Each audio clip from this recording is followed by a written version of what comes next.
I am an innovator. I am a support system. I am a disruptor. I am persistent. I am adventurous. I'm a musician. I am an electrical engineer. I am a future CEO. I'm passionate. I am enterprising. I'm innovating.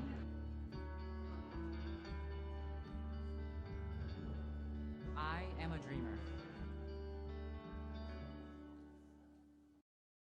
So the Entrepreneurs Challenge is one of the largest accelerator programs in the world. I mean, it runs for 8 months. And for that 8 months, students are going through intense coaching, mentoring to learn how to be innovators and entrepreneurs. But really what we do is we provide a framework for an approach and a way to explore the right answers and a way to know sort of the right answers when you see them.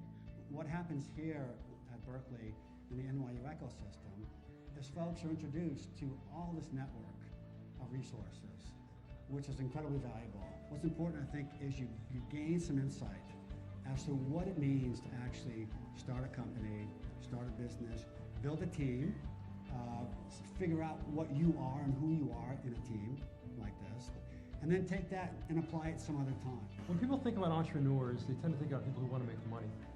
But when I think about entrepreneurs, I think about people who inspire and enable possibilities. Entrepreneurs are people who want to solve problems to create value for other people. One of the great benefits of participating in the Entrepreneurs Challenge is the opportunity to connect with the broad NYU community. So if you're a scientist who has a great idea, but you're not quite sure how to market it, you connect with a Stern student. It's the energy. There's no question. I mean, look at what's out there right now. You've got people saying, I've got a great idea and this is me. KTRAM is short for Cable, Transient, and Opacity Software. Dent is a dress line, and for every dress you buy, we donate a school uniform to a girl in need. We are creating a utility bag for moms on the go. I'm impressed by the fact that the mentors seem to genuinely have a vested interest in helping us do better. So their feedback has been very candid.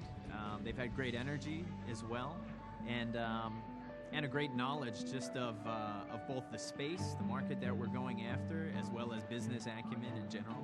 Oftentimes we think that either you can do good or you do business. And I think that there's this growing change that really you can marry the two. My advice for budding entrepreneurs would be, don't be afraid to put yourself out there. There's something a little scary about submitting an idea and saying, this is us, this is what we worked on, and really asking them to vote with their feet. Do you want to buy from us or do you not? Do you want to invest in us or do you not? There's no better place that you can get the kind of input, the kind of support, the mentorship, the advisorship that they get is second to none. See and hear and feel the excitement that they have as they now begin to see that this idea that they had, people really are interested in this. People really want this.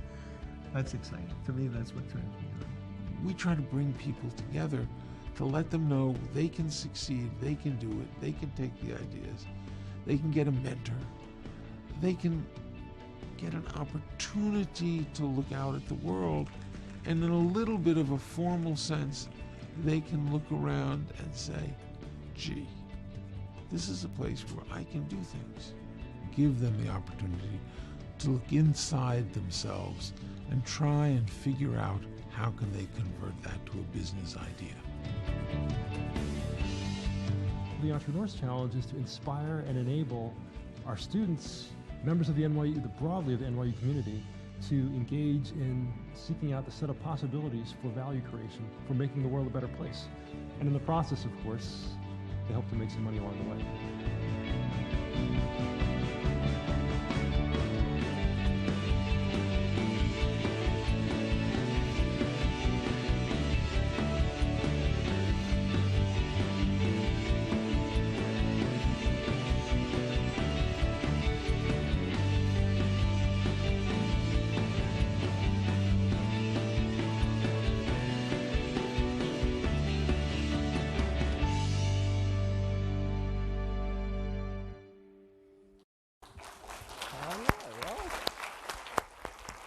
Hello everyone, thank you so much for coming to join us for the 2017 Entrepreneurs Challenge final My name is Luke Williams. I'm a professor in the marketing department here at NYU Stern School of Business. I teach a course called Innovation and Design, and I'm also executive director of the WR Berkeley Innovation Labs, and we run this competition. I'd also like to say hello to the people at home watching on live stream, curled up in your snug little beds, afraid of the rain. There's still time to come in here. You've got till 7:30 before the drinks start flowing, so get in here. But anyway, at least you're watching. Now, we would love, the teams have worked for 8 months, as you've seen, to get to this position tonight, and I'll talk about what they've been through in a moment, but we would love for you guys to help with the exchange of ideas out there. So help promote the ideas and what you see here tonight on social media. The hashtag is Ideas Never Sleep, and you'll see that on a bunch of the t-shirts going around, and also the Twitter handle that we'll be tweeting from. The official Twitter handle is @NYU Innovation.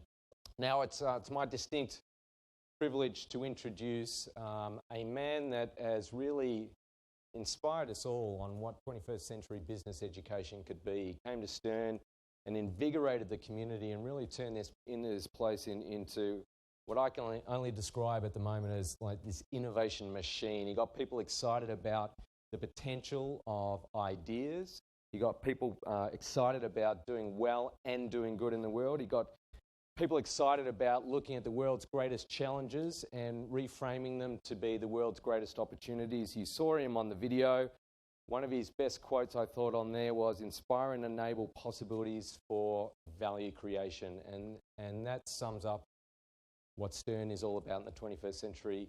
So please welcome to the stage our Dean, Peter Henry.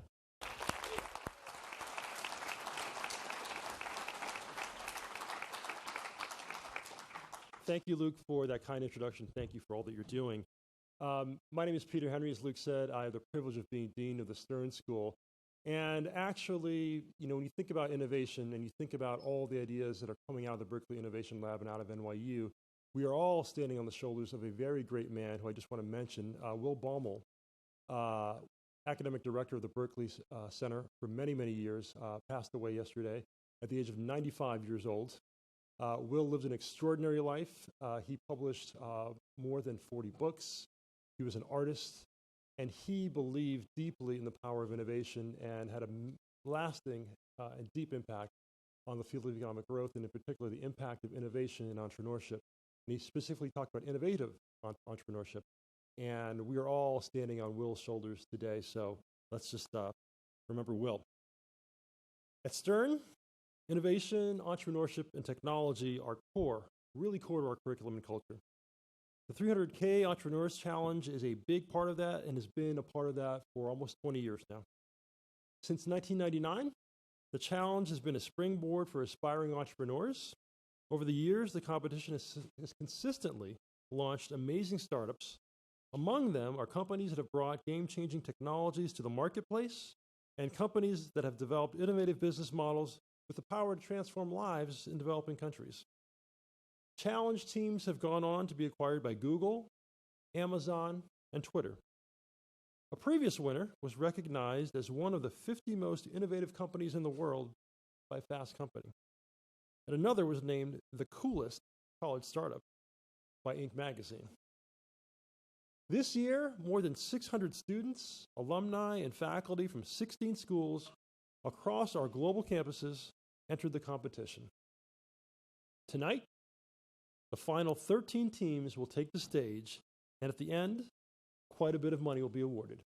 Please, a round of applause for all 13 teams and all the participants.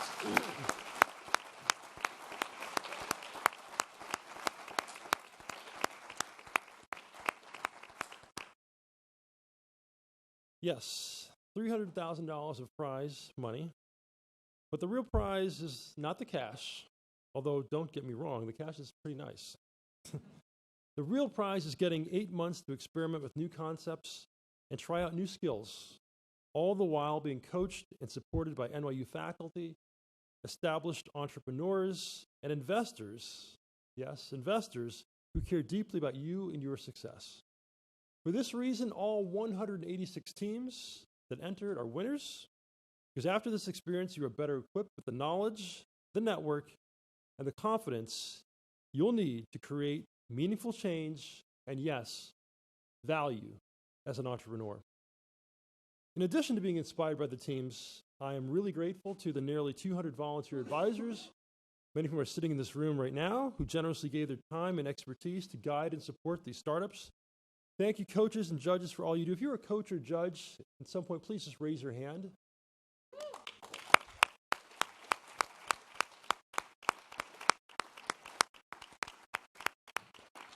Thank you. We couldn't do this without you. And kudos to the entrepreneurship team at the Berkeley Innovation Labs. Not only do they do an outstanding job producing the 300K Entrepreneurs Challenge, but they also provide ongoing programming, guidance, and startup assistance to more than 1,200 aspiring entrepreneurs each and every year. So thank you, Luke. Thank you, Cynthia Franklin, Phoebe, Gonzalez, Amanda McLaughlin, and Pat Edwards. Thank you, Pat. So please, let's give them all a big round of applause.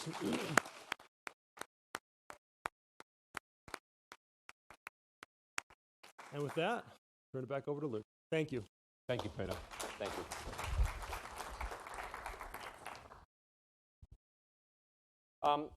Hello, everyone. I would like to say something more about Will, because it's fun. Will's academic directorship of what we do here at the school was instrumental in the framing and the orientation of this program.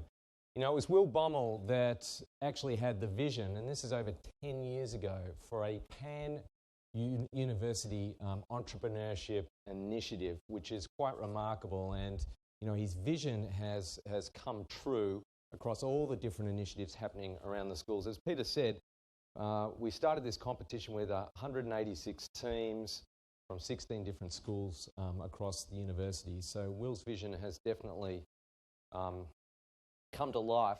And also the orientation, many of you don't know of Will's work because he was a macroeconomist, but he was a candidate for the Nobel Prize in Economics in 2013, and Thomson Reuters cited him as a potential recipient in 2014. In fact, he was pretty much on standby every year.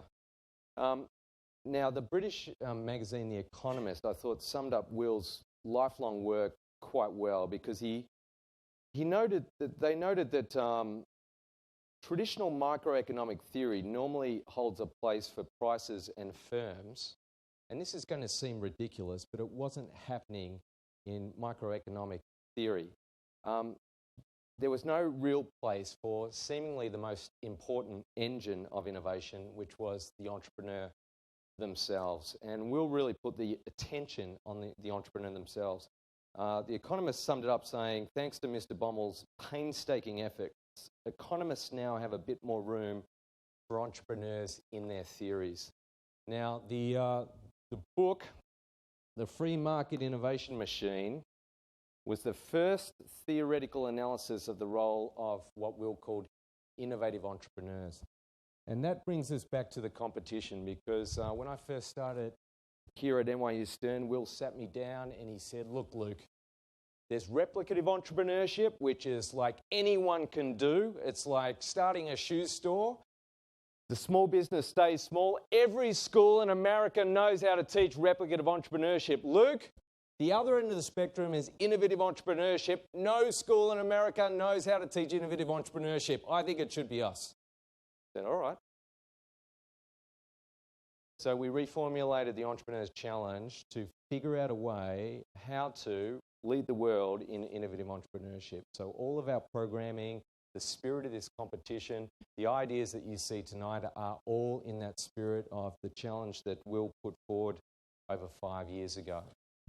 Now, in terms of what we're about to see tonight, this is both a startup and an accelerator program. So there is prize money at the end, which means it's a little bit like a tennis tournament. We can't give all the money to all the teams because, I don't know, I haven't done the math, I'm not an economist, but they'd end up with like $2 each. So we have to eliminate throughout. Now, it's also an accelerator program because it isn't just, well, here's the challenge, come back in 8 months and show us what you've come up with. They actually get coaching, they get mentoring, they go through a structured process to learn how to be an innovative entrepreneur, how to become an entrepreneur. So, there are 3 venture tracks. It's the social venture competition, the tech venture competition, and the new venture competition. You can see the 4 phases the teams have gone through tonight. So the finalists tonight have been through 3 different judging rounds over the 4 tracks that they've gone through. Now, earlier today, each team, it's been a long day for these guys. They're excited to present to you, though. Earlier today, they did their formal pitches to the judges. So, I'll give you an idea of the format. They had 9 minutes to pitch the judges, and the 9 minutes was deliberate to make sure that they were concise. The judges then selected the winners based on the live pitch that they witnessed, the in-depth written startup plan that the teams had submitted, and also a brief explainer video. And you'll see those explainer videos tonight. Now, tonight's agenda, the teams are going to pitch again. It's their moment in front of all of you. And you will have the chance to vote on what you think your favourite teams are. So there will be some Audience Choice Awards at the end of each section that we go through. Now, the pitches tonight are not 9 minutes. They're shorter and they're not using any slides. So the pitches are 3 minutes in length. Then the explainer video, and then we'll do a quick Q&A. We'll do the tech venture competition first, followed by the social venture competition, and then finally the new venture competition. Now, after all the pitches are done, we will have the awards ceremony and the reception outside immediately following that. Now, the instructions for the teams. As you come up, so when I call your team, come up, grab the mics, the portable mics from the podium, give your 3-minute pitch. Timekeeper's in the front row. There's Keaton there. And then the explainer video will play after you've finished pitching. Stay on stage while that video is playing, and then I'll ask you a few questions, and then we'll move on to the next team. All right. So, without further delay, it is my privilege to introduce the start of the finals for the Entrepreneurs Challenge in terms of the Tech Venture competition. Now, I'd like to thank the Tech Venture judges that took part. There was Kim Amor, there was David Aronoff, there was Colin Byrne, there's John Elton and Alex Iskold. And also, the vision for this award was really Frank Rimolowski, who's the Executive Director of the NYU Entrepreneurial Institute and the NYU Innovation Venture Fund. And the inspiration came from the motivation to try and get more IP generated within the university out into the market. So here is a sense of what the Tech Venture competition is about from a previous winner.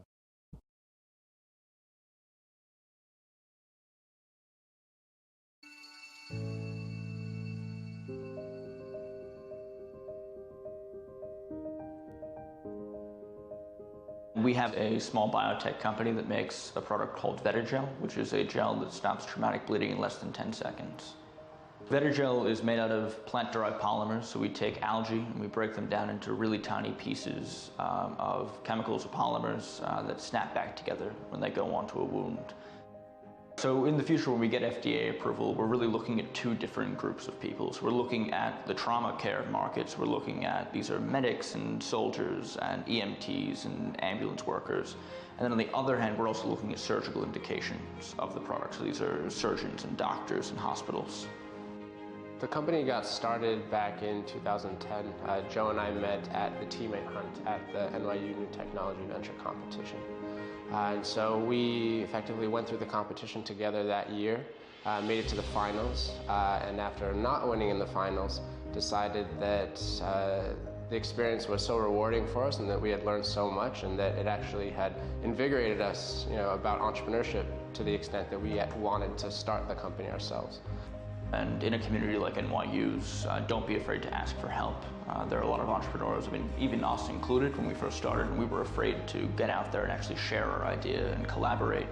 And really, you can't get too far without doing that. Since the competition, a lot has happened. We've grown a team to over 25 people. We've validated the technology in vivo. We've created a really large presence in 2 of our first markets. We've completed a production process, and we're now in the process of actually building a new facility to supply our markets. So I think that was one of the biggest surprises, that we were really able to build the team into something that we didn't think was possible back when we started in 2010. Here we are, we're building 25,000 square feet of new manufacturing. I'm an entrepreneur because it allows me to make decisions my own way. I'm an entrepreneur because I really enjoy getting new technology onto the market.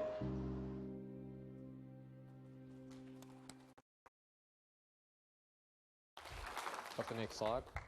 Okay, now, so for the first team in the Technology Venture Competition, please welcome to the stage, Aculus.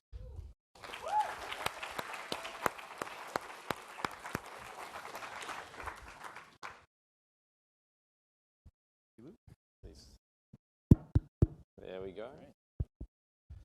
Name your company with an A, you'll go first all the time at these things. Hi everyone, my name is Darren. I'm really happy to be here. I'm the co-founder and CEO of Aculus. We help construction sites save time and money by displaying building designs in augmented reality. 2 years ago, I started working on the Barclay Center construction site, and I watched a $100 million residential high-rise balloon into a $200 million project that went 100% over budget. And this is because we rely on paper and pencil methods of communication on site. And all of the updates to these hundreds of 2D drawings are caught in emails and text messages, and it's really hard to get up-to-date information. And as a result, we make bad decisions. Those bad decisions are very expensive. It's called rework. Last year, the nation spent $141 billion on the cost of rework. That's unnecessary construction work. And so I gathered a team together, and we started to look into this problem, and we did more than 200 interviews across the architectural, engineering, and construction vertical. And the key insight we found was that these construction drawings are coming from a information-rich 3D model on a computer in an office somewhere. And so we took that idea, and we said, how can we get this 3D model on site into a way that builders can use it? So we built Aculus Pinpoint. And we're able to take that 3D model, scrape it for information, and send it to the site so that smartphones and tablets can have the designs in augmented reality, meaning construction workers can hold up their phones and see virtual overlays of the design right on site even before they build it. No more guessing if this is correct. No more waiting for weeks for information to get on board. It's all instant. It's all right on your any phone or tablets cross-platform. And so we started to take this around and do some user testing with general contractors such as Skanska, Turner, and we started to generate some real interest. In fact, we have a paid pilot program that we're about to start, so it's going to be used on a real construction project, and 2 letters of interest for later this year. You know a little bit about me and my construction background. The rest of my team, we're all from NYU Engineering, where we met doing construction engineering projects such as Engineers Without Borders, NYU Hyperloop, and we've got a very diverse mix of skill sets. Chris handles our branding and marketing. He's done so for Harry's Complex Media and Daniel Wellington. And our awesome developers, Nick and Ada, have the relevant experience in digital signal processing, cybersecurity, and computer vision, and have done similar projects for Xerox, Con Ed, and BNY Mellon. We're Aculus. Thank you very much. Meet Peter. Peter is a design coordinator for a general contractor, and his job is to coordinate important building designs to be built, like this wall. If there is a problem, it can take weeks for it to be resolved. While Peter scrambles to resolve multiple issues, the builders are sitting around waiting for answers, or even building bad designs. The project ends up finishing late and over budget. Next time, Peter decides to use Aculus. With Aculus, Peter uploads his designs, and everyone on site has access to them. Builders are able to see critical design information effortlessly. Every smartphone or tablet on site has all the building's information just taps away. Now, if there's a problem, Peter is notified right from his design file and can deal with it efficiently. With Aculus, builders can be sure they are building from up-to-date designs. Ensuring quality has never been easier. The job finishes on time and under budget, and Peter's work is done. Aculus, making building information visible. Nicely done. Grab it. Thanks, Darren. Grab a microphone. So, how did it go today with the judges? What was your experience like? I thought you were going to ask me about my venture. It was great, yeah. It was. What venture? No. No, it was great. Brilliant judges. They asked us some really great questions, and I'm glad we got the opportunity to stand in front of them. Now, what was the biggest challenge that they saw for you? Good question. I think from an outside perspective, the construction industry is very opaque, even for a lot of investors. So to them, they had a lot of questions like, how do we know these low-tech people are going to use technology? And they really made us think about the people that we have to work with. And I thought that was really interesting. Okay. And what was something that they just loved about it? Everything, obviously. Well, yeah. I've got to come up with a better question for that. Everyone's going to say that. Was there one thing? Was there one real strength there that they all latched onto and gave you a lot of confidence in seeing this through? I'd say they appreciated the diversity on our team. I think that was really important to them to see that we were all from the engineering school, but we had not just engineering acumen, but a little bit of industry experience and also, business and management. Nice. Thanks, Darren. Well done. Congrats. All right, next up is GeoPipe. Now, actually, I was going to give you a sense of what each team was doing while they were coming down. So GeoPipe, come down. GeoPipe's using algorithms and machine learning to create highly detailed virtual models of the real world. Thanks, guys. Grab a microphone.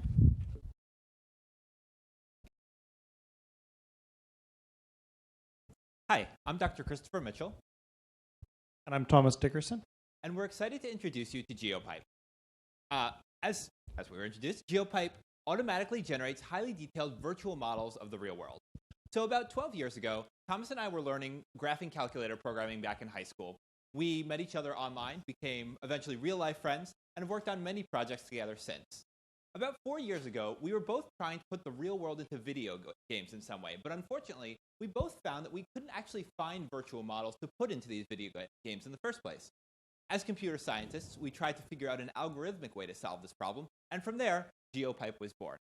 In fact, it turns out that the space of 3D mapping and 3D modeling is a $4.5 billion market this year, set to grow fourfold over the next 4 years. Within that, $400 million is spent every year creating virtual models of the real world, for simulations, video game design, special effects, and for architecture and urban design. Unfortunately, for all of these creative professionals, the process of actually building out copies of the real world is an extremely manual one. They have to go out and collect data, then spend anywhere from 8 hours to 3 weeks just to manually create a low-detail model of a few square blocks of the real world. The solution is GeoPipe. So we automatically generate those models and then provide them to our customers, which saves them the time and expense of creating them by hand. This not only saves them that time, but it also allows them to make more money because they have more time to work on the creative tasks that are their bread and butter. Our technology is built on a powerful machine learning pipeline that runs in the cloud. And so we consume a wide array of input data, and we output 3D models from the other. And because we're using machine learning, we not only understand the structure of the world, we actually understand what's in it, and we're able to provide better flexibility and better automation for our users than using something like Google Earth. Over the next 6 months, we are continuing our R&D pipeline. We're continuing to build traction through some pilot programs with architecture firms, and we're looking to raise a seed round to build out the rest of our team. Christopher and I have extensive graduate level experience in complementary areas of computer science, and we're really excited to build this technology to provide virtual copies of the world for everyone who needs it.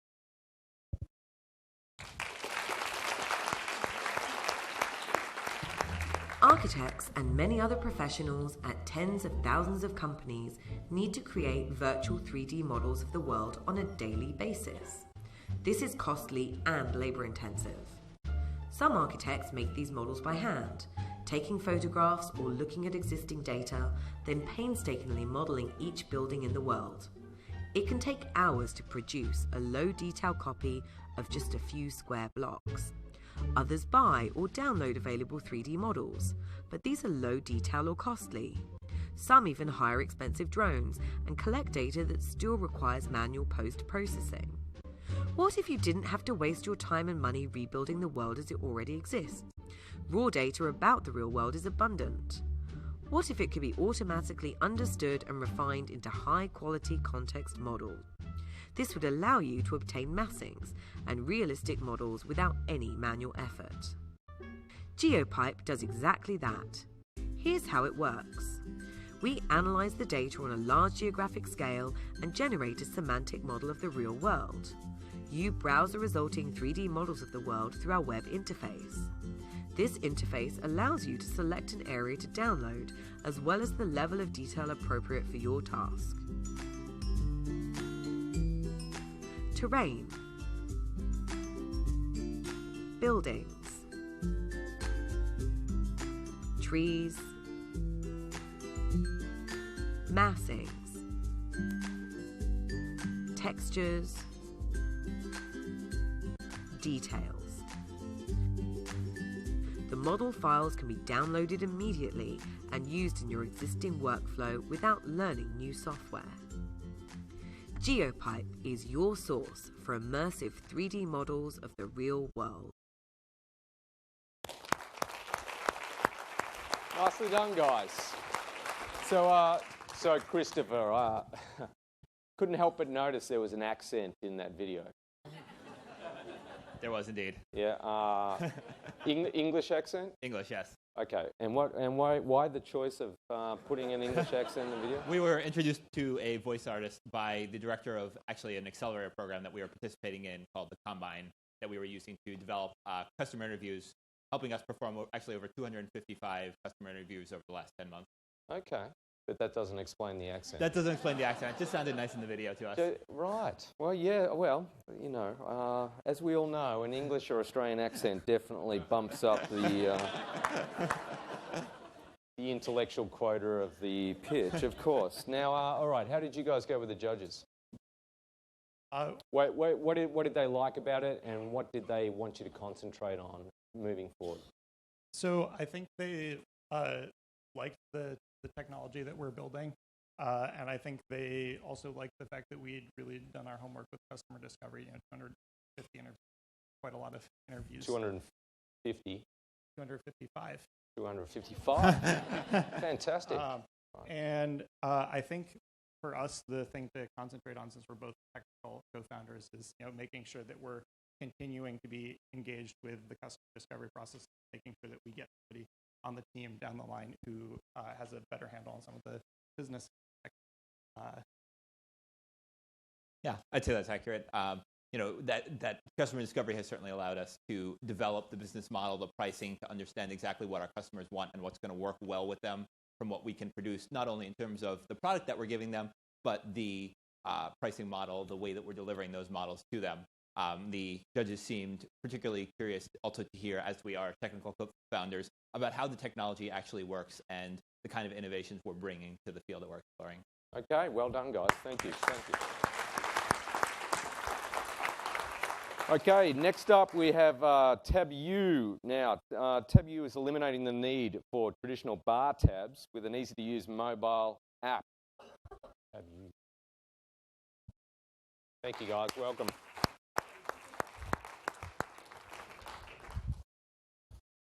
You need 3? No, we've got 3. There you go. We raised the budget on microphones. There you go. Hi, everyone. My name is Kira. I am the CEO and co-founder of Taboo. I'm Miguel, the CTO of Taboo. Hi, everybody. I'm Ben. I'm the COO of Taboo. So about a year ago, I was working as a hostess at one of Mario Batali's restaurants right down the street. I was getting a call almost every single shift from a customer telling me the same exact thing. What they would tell me is that they left their credit card at the bar. Now, what I realized over time is that there's a bigger problem here. The problem is that the nightlife industry is the only industry that is still requiring physical financial collateral, a credit card, to open a bar tab. This discourages customers like you and I from opening a tab and spending more, but more importantly, it forces bartenders to waste 3.5 minutes per customer just handling payment. When you multiply these 3.5 minutes by dozens of customers per night, the result is hours of wasted time and inefficiency spent by bartenders. Taboo allows customers to open and close a bar tab from their mobile device. But with Taboo, there are no codes, there is no scanning, there's no new hardware, and there is no new software. Taboo integrates directly with the venue's point of sale system, so when you open a tab from your phone, the tab is opened with your name on it on their point of sale. This tab is opened in the same exact way that a tab would be opened if the bartender manually swiped your credit card. For venues, this means that bartenders can serve more customers per hour, they can decrease lines at the bar to encourage customers to purchase more, and they can do the one thing that venues care about most, making more money back. For customers like you and I, it means no more forgotten credit cards, no more waiting to close your bar tab at the end of the night, and easily paying for more drinks throughout your career. We have launched in New York City. We have integrated with over 60% of the POS market share. We are Taboo, and we are revolutionizing the way we pay in the nightlife industry today. Thank you.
right, guys. So, yeah, you were pretty excited about your video, I see. Kyra was starting to bop away. You couldn't help yourself. I've been watching a really long time. Yeah, no, you love it. All right, yeah. So as I mentioned, I teach a course on innovation, and every year, every semester, some student team tackles bars. The other most common is dating apps. Anyway, but nobody has ever made it through, I don't think, with a bar concept. So well done. Something about consuming alcohol and the whole research part of the project always goes amiss. But you guys have made that through. You've made it through. How'd it go with the judges? What did they like? What was the challenge that you have to work on?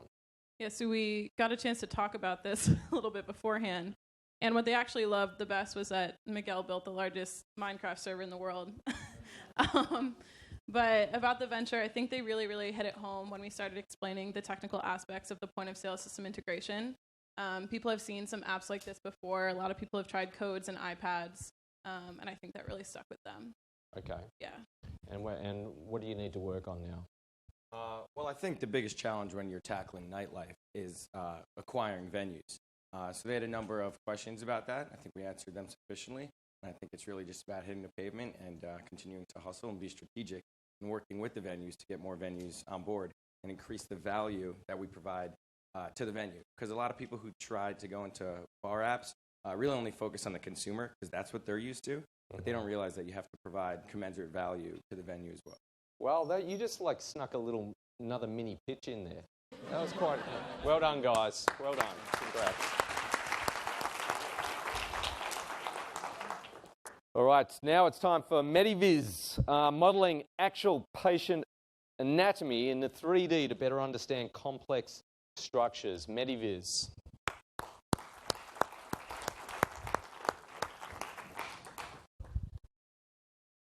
guys. Thanks, Luke. So my name is Osama. I'm a CEO and co-founder of Mediviz. Christopher Morley, co-founder and COO of Mediviz. Chris and I were far from the worlds of business and tech. We actually both work as residents at NYU Medical Center. I work as a neurosurgery resident, and Chris works as a radiology resident. And the one problem we wanted to tackle, and the inspiration for really forming Mediviz was that as the world of healthcare overall, we're so used to using two-dimensional CAT scan and MRI data to understand what's always been fundamentally a three-dimensional problem. I'm sure everyone in the crowd knows a family member or a friend who's had to undergo some procedure, some operation, or see a physician. And the way all surgeons today prepare for any invasive operation is by using this slice-based grayscale two-dimensional data. And the patient is always three-dimensional. And the operation that we're carrying out needs the best, safest, and most intuitive visualization possible. And so we really just started off as an academic project, and we met an incredible engineering team. We met folks from the Entrepreneurs Institute and formed Mediviz with the goal to use augmented reality holographic visualization to transform how students learn medical anatomy, how surgeons prepare for every operation, and how we speak to our patients when they're visiting us in the clinic. So fundamentally, the practice of medicine is really about the way you handle data and think it. And the way you handle that data determines the way you think. And so that's what this is about, especially in a field like medicine where there's multiple variables of varying complexity running simultaneously. The very structure of the data determines the quality of the output. And that's, the fundamental reasoning behind Mediviz. How do we, reimagine the way that we do medical education? How do we move away from cadaveric dissection, two-dimensional anatomic atlases, and actually render holographically in three-dimensional space, in a sharing, completely immersive environment? How do we take real CT and MRI data, turn that into a volumetric object that's before you in actual space, and be able to share that experience? How do we take that data set and co-register it to an actual patient in the operating room? So now we're actually talking about navigating procedures, holographic. And you'll see the two platforms we worked on. One we call the Anatomy X platform. We hope to get students away from cadaver labs and from normal anatomy textbooks. And with the clinical and surgical platform, we're hoping to get surgeons away from traditional CAT scan MRIs into using holographic visualization. Thank you.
Nicely done, guys. You know, it just occurred to me, you and Taboo could actually join forces. Same industry. Wouldn't it be same- amazing? yeah. I mean, you know, I can see your brains changing with that drink. Yeah. How'd it go with the judges? It was great. The judges, they're all geniuses in their own right, and they were able to, you know, give us useful information about how, you know, the challenges we're going to face. And they also ask incredible questions about how is it that we can take such new technology and truly transform an industry. And we hope we answered strongly to their questions. What was the biggest challenge that they highlighted for you that you face moving forward? I mean, I think one of them is, you know, we're physicians, right? We haven't had much exposure to the business world. It's a completely different way of thinking about it, right?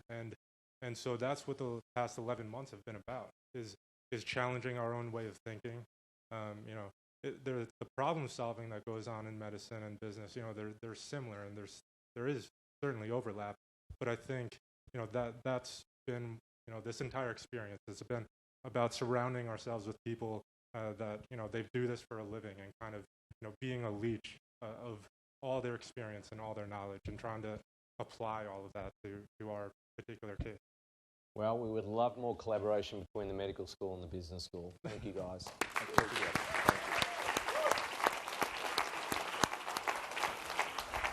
Okay, now, so that was all the Tech Venture participants. Now it's your chance to vote. If you go to this link up there, you will find 4 tabs. It's dead easy. Just do it on your phones, your devices. Just pick one. That will be your vote. This will be open for a couple of minutes.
competition, a social venture competition. Now, social entrepreneurship to many might seem like a new craze, a new buzz. This competition has been running for over 10 years. It was trying to harness the interest in social entrepreneurship around the university, and we're thrilled with the success it's had. It is there to encourage ventures that go after social impact. And thank you to the judges, Marissa Feinberg, Alberto Gomez, Oberon, Jeffrey Hollander, Connor Grennan, and Daniel Katz. I'm not sure if you're still here, but thank you so much for the judges. To give you a sense of what the social venture competition is about, here is one of the former finalists, iDev International. Thank you, guys.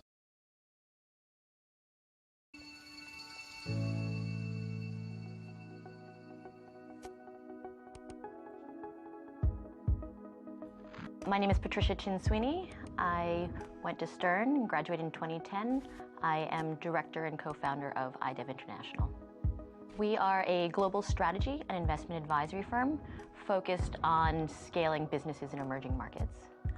So that means we advise companies on innovation and strategy, and then also connect them with the capital that they need to grow. I started iDev because I've always been interested in environmental and social impact. I'd worked on the nonprofit side and thought that business ultimately is the solution. In many contexts, people can't worry about environmental or social impact until they've addressed other needs. And so now iDev is very much focused on taking the best from business, but applying it to maximizing social and environmental returns as well. iDev has grown a lot over the last 6 years since going through the Stern Social Venture Competition. We now have 3 global offices. We're headquartered in San Francisco to be close to Silicon Valley, and then we have regional headquarters in Lima, Peru, that covers Latin America, and an office in Nairobi, which I launched, and I was there for the last 3 years. So we've worked with a range of customers.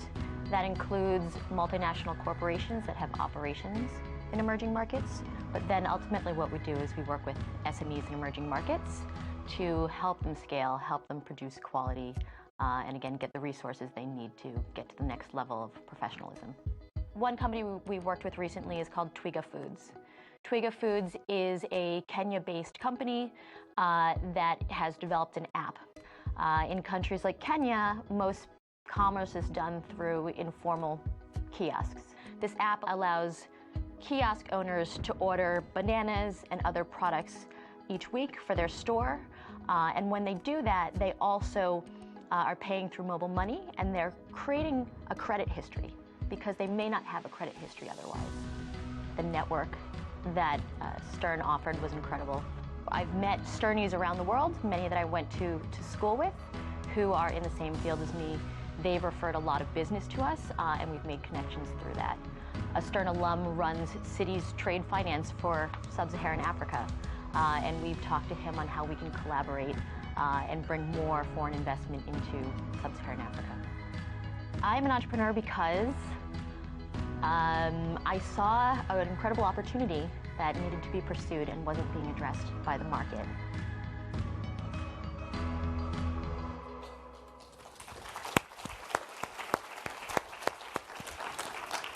Okay, for our first finalists up tonight, please welcome to the stage Anu Dundo, and they're reducing food insecurity by promoting the reuse and recycling of plastic bags by turning them into beautiful custom-made textiles. Thank you, guys.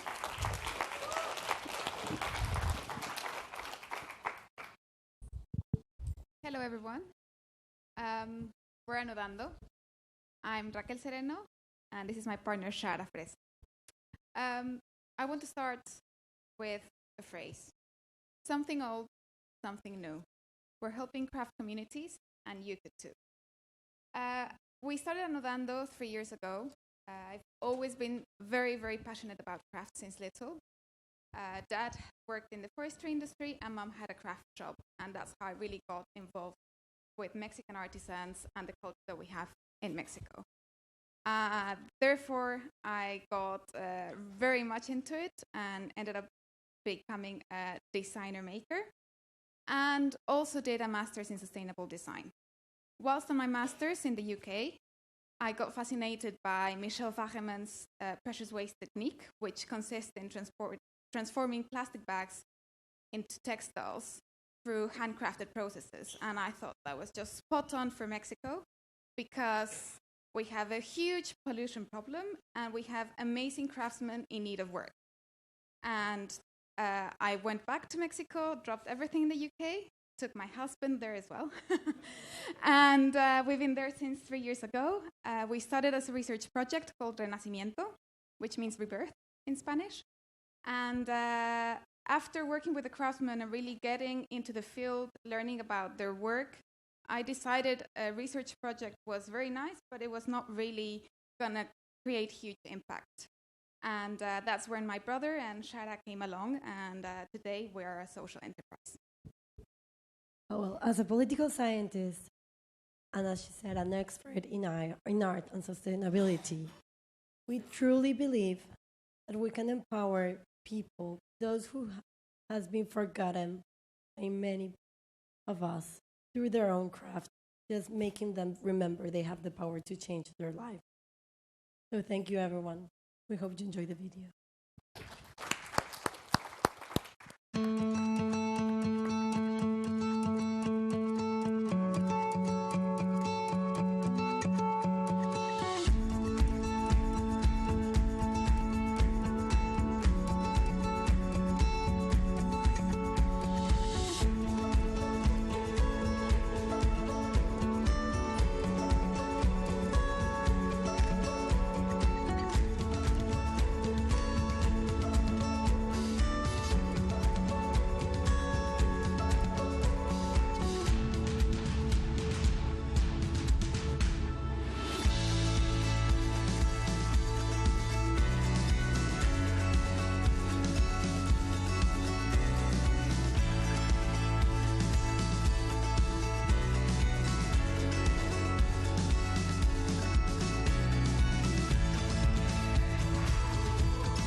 So congratulations, guys, for reaching the final. Fantastic.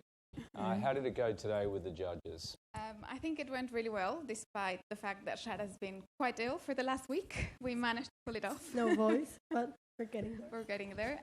So everyone in this auditorium should be worried. All right. About that. But thanks for coming tonight. No, that's good. Yes. All right. Now, something that they wanted you to, well, what did they love about it? What did they ask you to work on? I think they were quite positive about the fact that we are already in market and we've been working with Anodando for a while. They were questioning quite a bit how are we going to expand, because obviously we're at the moment a small enterprise, and how will we achieve to expand and do exports or sell in other cities, which we obviously mentioned that we're already looking for PRs and other consulting firms that will help us scale up. And the other question, I think that was maybe a challenge, maybe something they liked, is how are we really creating change with the communities, and what is the social benefit out of just getting a better income and a more steady job. Okay, did you have an answer for that? Yeah, well, it's a very personal project for all of us. And at the moment, we're helping them with coachings, helping them find coachings, healthcare. They've actually gotten really proud of what they do, so their self-esteem is a total different thing. Families are getting united. Actually, husbands are helping the women, which is amazing to see too. And the kids and the young ones are getting interested in the craft that was kind of being looked at something to be ashamed of, and something that's not their main pride, or was not their main pride. So, right. Yeah. Thank you, guys. Well done. Thank you.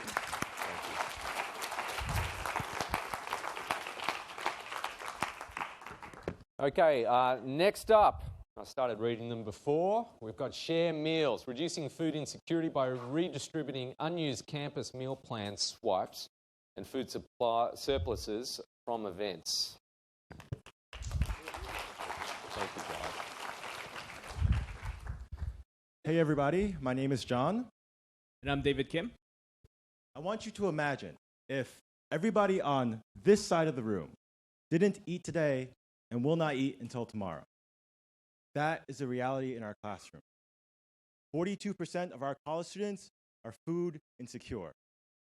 Without the proper nutrition, our students can't think, solve, create, or imagine. But there's a wide solution in unused campus meal plans. We found on average that an NYU student with a meal plan leaves 190 meals left unused on their account every year. At NYU alone, that means we can raise 1.14 million meals to feed our hungry students every year. Across the country, that number balloons to 969 million meals. How are we going to do that?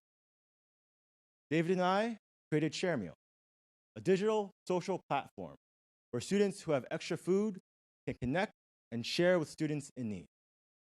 We've been serving the NYU community for the last 3 years. Compared to the traditional food bank that can only serve 8 students per week, in the first week of our first prototype, we served 400 students. Last week, we expanded to Columbia and Stanford, and we're continuing to expand nationally and internationally. Together, we can end hunger on college campuses. Thank you.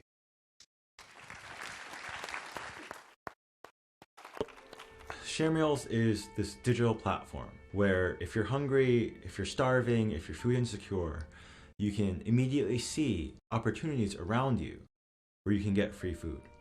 This is a mobile app that works in real time. It uses your current location to figure out any opportunities for free food that are near you. If we can show them that being responsible for the people around them is powerful and fulfilling, then when they go out and they become the leaders of tomorrow, they'll have this compassion with them. There's a difference between food and meals. Food is just the nutrition that your body needs. It's the fuel that you need to keep going. But when you sit down with somebody and you're able to engage them, that's when it becomes a meal. That's when you make a personal connection with the person sitting across from you.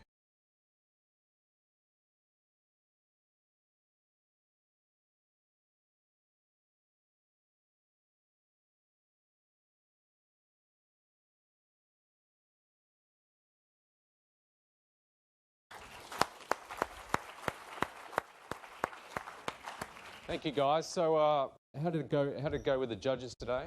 So we were very fortunate to have some great judges, gave us a lot of good insight. And I think the thing that they liked the most was how simple our solution was to fighting food insecurity and our passion about it. This is something that's been operating on NY for 3 years. I think they were very excited about how passionate. Okay. Something to work on? So one of the biggest concerns was how we relate and how we fit in with the existing dining services. Because of course, they need to be profitable, they need to serve our students. So how can we form really great relationships with them? Right, because if we have the impact that we're hoping to have, we could be very disruptive to the current status quo of the dining hall services. So they wanted to make sure that we thought about how we would address the friction that's inherent in our business model. Yeah. All right, good. Yeah, it was so funny because I've always thought that the students at Stanford and Columbia were insecure. So you guys have just proven it. Well done. Thank you. Thank you so much. Thank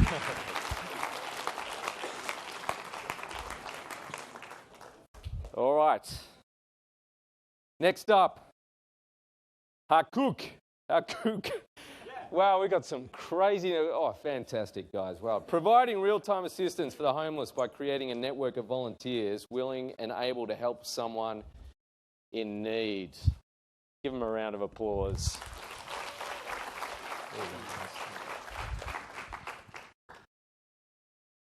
Hey everyone, thanks so much for being here today.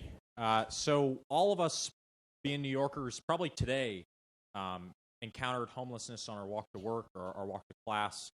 As New Yorkers, it's something we see every single day. And the sad part is, we have that moment where we see someone and we want to do something to help, but we're often not sure how. And we think about, okay, if I give money, is that really going to help? Or if I give them something, is that just going to prolong the problem of homelessness? Or is it better to give to a person or an organization? And when we talk to people, we learn that these were a lot of the questions they had in mind. And the big thing was people wanted to help, they just weren't sure what to do. So that inspired us to create Hakook, a startup with a pretty simple motto. If you want to help, you can. We went out, we talked to hundreds of people experiencing homelessness on the streets, and we asked them the question, what do you need that people and government agencies aren't giving you? We then went to corporates and nonprofits like Kind Bars, Thinks Underwear, you name it, and actually with remarkable ease, we got donations of virtually every supply you could possibly think of that people need on the streets. We even got free storage. And then finally, we went out and we built a volunteer army, mostly out of NYU and now scaling into some other college campuses, of people who actually wanted to go out and serve with us. And so what we built was a kind of unique sort of network that's bringing together critical supplies to help people survive and ultimately escape homelessness. And so to date, if you sign up for $5 a month, you actually get entitled to see the stories of the people you're helping. And on top of that, we built out a mobile app that actually lets anyone in the world come and be a volunteer with us by training them on how to talk to people. We also utilize a machine learning algorithm to see where someone, on your walk to work, if there's someone nearby you, you can actually help out and give to them directly. So if you pack an extra sandwich on your walk to work, you can see someone nearby and help them directly. And so because our model has relatively low cost because of the donated goods, we've been able to make a remarkable impact. So we've helped a little over 450 people in just 2017 alone with a little over 2,200 items. The big piece, though, is that we've helped with $15,000 of goods at just a $400 cost because of that. And so that actually enables us to hire people recovering from homelessness to help make those deliveries. And so if just 1/4 of the people in this room were to become members, that would pay the full-time salary for a year of someone actually coming on our team and making deliveries. And we're not just making deliveries, we're building relationships. With my last 30 seconds, I could tell you about the few folks that we met on the street. First guy is named David. He's my age, got my color hair. He's a little better looking than me. But he, like many people on the street, are out there because they went to the shelters and they didn't feel safe. They didn't feel secure. They were assaulted. They were robbed. They were offered drugs. And the people that you see on the street, they're there because that's where they feel safer. So our goal is to get to know them, get to raise awareness about the issues that they face, and ultimately change the laws that would help them to get off the street. And with that, y'all can take a look at our video. Thanks. 5 years, we turned to our smartphones and plugged in our headphones as we passed by New York City's most vulnerable, the tens of thousands of people experiencing homelessness. Like a lot of New Yorkers, we felt helpless when we encountered homelessness. We wanted to do something to help, but we didn't quite know how. And so our team came together and did what any entrepreneur should do, and what government services sometimes fail to do. We went out and asked people what they needed, and specifically what people weren't giving them. They told us basic necessities like socks, tampons and pads, underwear and snacks, but also people to talk with and a community that cares about them. And so then we started telling people about our mission, and before we knew it, we had more volunteers than we could handle. Companies and nonprofits were donating virtually everything people on the street asked for, and we even got free storage space. So as these pieces began coming together, our business evolved to a new model, centered on changing the way people view homelessness. A model that we like to call radical inclusion. It's got a simple mantra: if you want to help, you can. For $5 a month, you can become a Hakook member, and we'll send you a story of a person your money helps every single month. You'll also gain access to our advocacy efforts and a mobile app that connects our community directly to the people we serve. And so to date, we've spoken with over 300 street homeless folks, given out over 2,000 items, and collected crucial data on the New York City problem of homelessness. We then repurposed the app to capture the stories of the people we serve, showing a more human side to poverty that goes beyond the numbers. But our movement is just beginning. Anyone who wants to help can help. And that's how we're engaging people with homelessness in ways that they, and quite frankly, we never thought possible. Together, one interaction at a time, we one day envision a world where homelessness is impossible.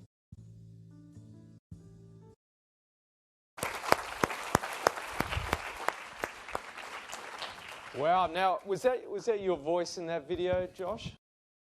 Yeah. Yeah? Isaac. Yeah. Isaac. You're Josh.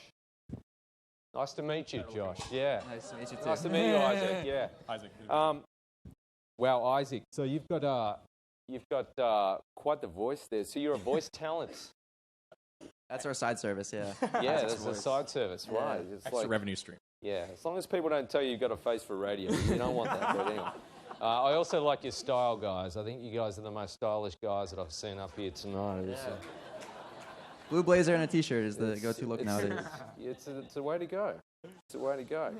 All right, now, you know what I'm going to ask? How to go with the judges.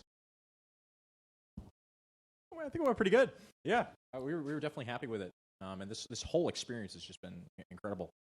But I think we're really excited about scaling this out and building this out further. I mean, we've been so focused on operations for the last year and just listening to people on the streets. But now it's about just getting those stories out and sharing with people, who are the people you pass by every day. What did they like about it? What was the biggest challenge that they saw in it? So I think we have an awesome team. It's the thing that they like most about it. I mean, we all come from such different backgrounds. Josh, like a politics advertising background. We have an iOS developer on our team, but we have a creative. I work for an investment bank. We literally have the whole gamut of people all coming together around tackling poverty. I think the challenge is homelessness. I mean, it's in many ways difficult to envision a world where we ever meaningfully dent homelessness, because it's kind of like the worst of any possible thing you can imagine. Like if you have a drug problem and it gets really bad, you'll end up being homeless. If you're experiencing poverty and it gets really, really bad, if you're food insecure, it gets really, really bad. It's sort of and so as a result, tackling it requires so many unique solutions and creating a scalable approach. Where did the name come from, actually? Yeah. I only ask that because, I used to do a lot of surfing growing up, and people who couldn't surf were called kooks. Really? And I've never seen it used in any other context, but it kind of scared me because if you couldn't surf, it would always be, ha, kook! He's a kook! Oh, God. Anyway, where'd it come from? Yeah, surfing in your background there? No? Yeah, Josh is a pro surfer, actually. No? We were trying to come up with a name, and there was a word we came across in Arabic. Because a big thing of what we're trying to do is just create a community of people mobilized around tackling poverty in their neighborhoods. And we found this word in Arabic called hukuk, which translates to the right a person has to socioeconomic justice in their community. And it just blew our minds that there's like a word for that. And so then we sort of anglicized that into hukuk, and then that's where it comes from. Great answer. Thank you. Thank you, guys. Well done. Well done. Well done. All right, next up we have Bridge the Gap, connecting working mothers seeking better work-life balance with flexible employment commensurate with their skill level. Please welcome Bridge the Gap. Yeah. You guys are stylish as well. This is such a stylish competition. Hi, everyone. My name is Amy. This is Erin and Tia. We are Bridge the Gap.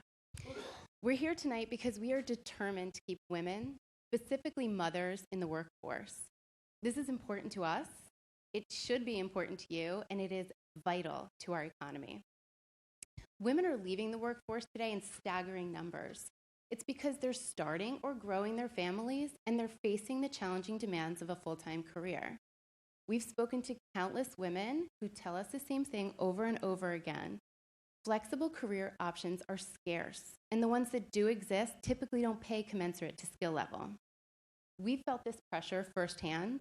We're all professional women. We've built our careers at some of the most admired companies in the world. Technology, sales, and business development at Citrix, human resources at IBM, and brand marketing at Goldman Sachs. But we're also mothers. We have 5, soon to be 6, young children between us, and we've struggled for years to try to find the right balance. But we know this is more than just us. This is far bigger than just the 3 of us standing here tonight. Many of you in this room tonight may have had similar challenges in your life. But even if this issue doesn't personally affect you, we're sure you know other women, wives, mothers, cousins, sisters, who have faced similar challenges or will face similar challenges as they embark to create new families or build new families as well as balance their careers. The good news is we have a solution. We intend to harness the opportunity of 3 things. We're fully aware that there's an ocean of untapped talent that is being ignored simply because these women require flexibility. We also know that in the United States, the skill gap is increasing exponentially each year. And as a result, small and medium businesses are thirsty for talent they either can't find or they can't afford. At the same time, there's a new ecosystem brewing as a result of the gig economy that's finally forcing individuals and companies to treat work as an outcome instead of a place. We believe these 3 synergistic things creates a unique opportunity for us to disrupt the way traditional work employment is defined. Bridge the Gap is our solution. It's a platform that will allow women to advertise their skills and experiences, companies to post their project-based work, supported by a talent algorithm that essentially helps these 2 find each other. We are confident that this will allow companies to reduce costs caused by open jobs and finally give women an opportunity to remain engaged in the workplace, retaining their financial independence and keeping their skills relevant. When women speak to other women who have career flexibility, you often hear them say, wow, you're so lucky, or wow, jobs like that just don't exist. But what if they did exist? What if all we had to do was create a marketplace where we could connect these companies struggling to gain access to top talent with these women craving experiences? We believe in a world where women don't have to be lucky to have a family and a career. Thank you and enjoy the video.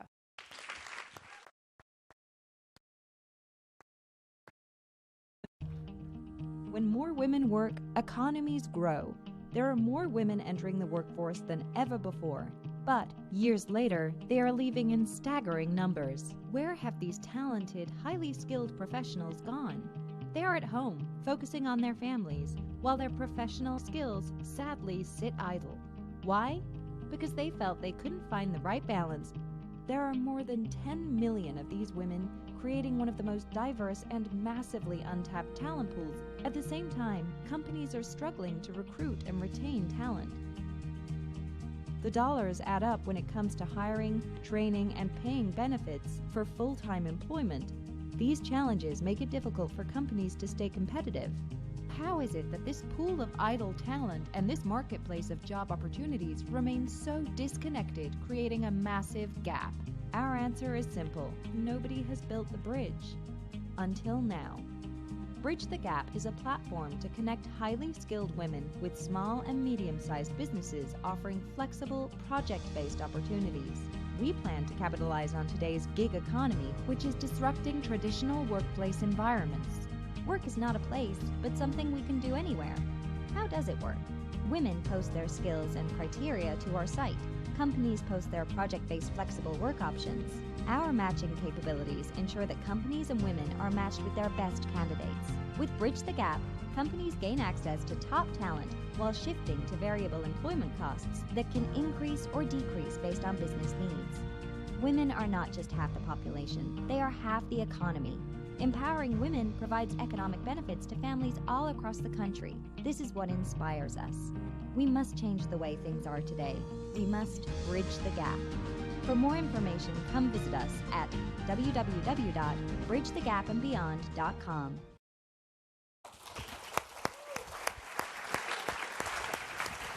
Nicely done, guys. So, how'd it go with the judges? Well, I think we were all very relieved that Erin did not go into labor, that she is due next week, so that was a big Next relief. week, Erin, okay. She is, but I think it went well. I think the judges were asked great questions. I think there were head nods as there is a need. I think they were impressed with our collaborative experience.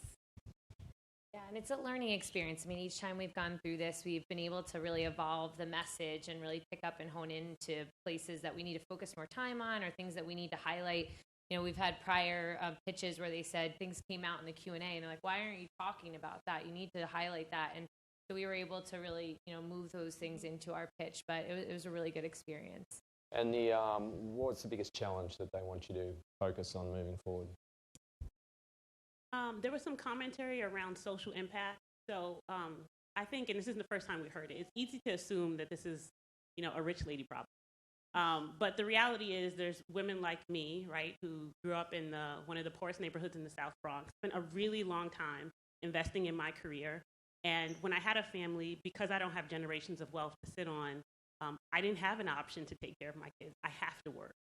And it's really not an option because there aren't choices for women. And so I think a need for us to continue to focus on the fact that this is a pervasive social issue that spans across socioeconomic class and really touches a lot of communities.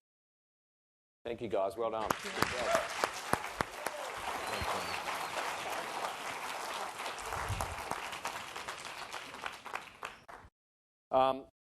I'm just so thrilled with how professional each team has been. It's not easy to stand up in front of a full auditorium, and they've done an amazing job. And also the explainer videos, I know you guys have all done a lot of work on those, and they look fantastic. However, I must say, there is a job out there for an animator to come up with new characters. I mean, what's going on? You know, I got $100 probably here that I'd give someone to come up with a new character and put a crotch on the guy, for God's sake. I mean, literally, they're just... All right. Now, that is the completion of the social venture track. Voting, same rules apply. You will see the teams up there. Pick one, your audience, vote, and you will have 3 minutes to complete this task while the music plays.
Kathleen DeRose, Robert Fabricant, Spencer Lazar, and Laurel Toby.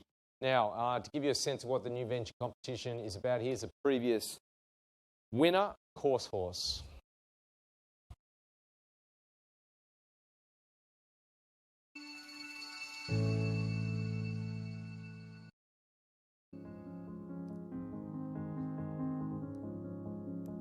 Hi, I'm Nahal. I'm the co-founder and CEO of CourseHorse. CourseHorse is the first marketplace that helps people discover, compare, and enroll in trusted local classes. Classes on the site range from casual programs like cooking and art to really professional courses, things like web development, finance, marketing. Essentially, we partner with all the local providers of these types of classes and organize their programs into a single place that makes them easy to find and book online.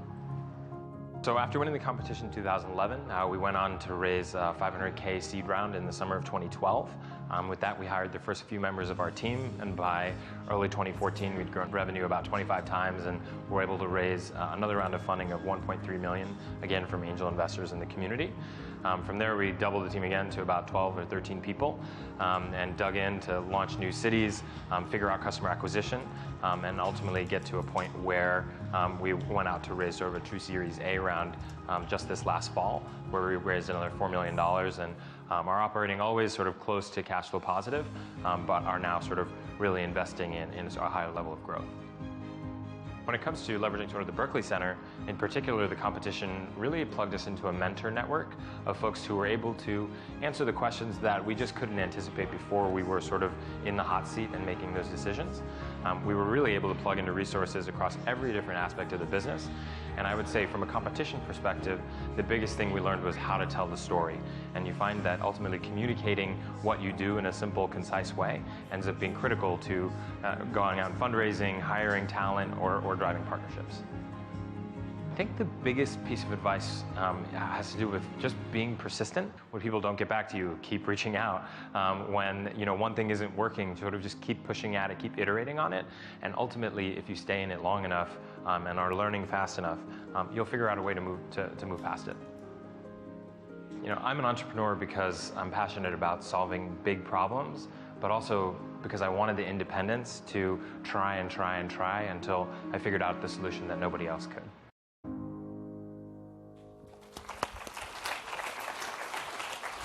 Okay, our first finalist in the New Venture competition is creating a marketplace for citizen journalists to upload newsworthy photos and videos for purchase by news outlets. Please welcome to the stage Pablo.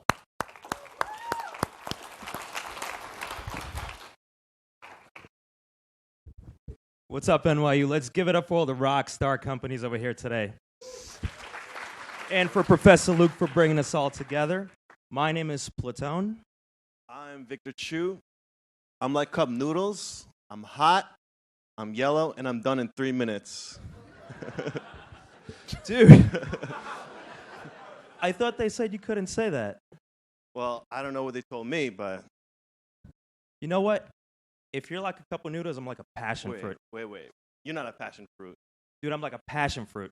I know they didn't say. I know they didn't tell me. Ladies and gentlemen, we just fucked up a joke. We practiced for 2 hours. Let's just talk about Pablo. All right. Let's get serious. Can we bleep that on the live stream? All right. You guys remember that video of Hillary Clinton almost falling down in front of her car during her presidential campaign? Well, it was taken by someone who just happened to be there. Now, we spoke with the content editor of a major news media company, and they told us that he was authorized to pay $10,000 on the spot for that video, or more if the guy negotiated. Now, guess how much that guy who took the video sold it for? $10,000. Wrong.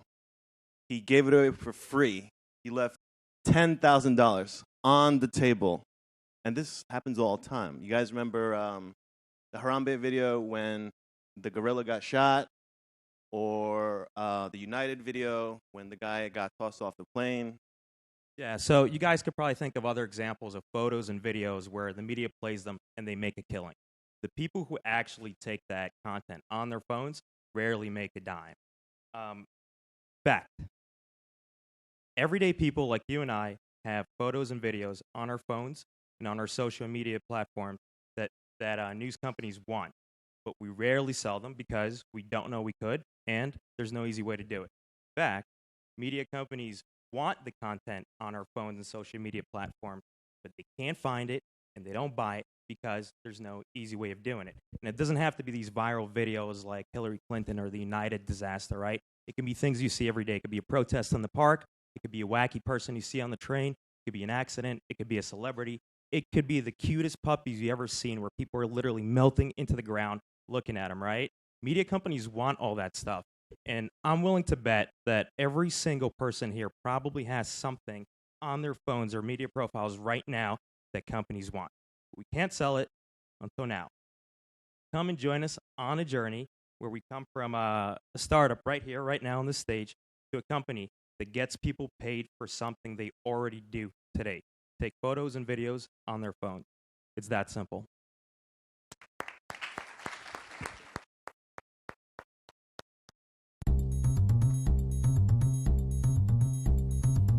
You take photos and videos with your phone all the time, but you probably never get paid for them.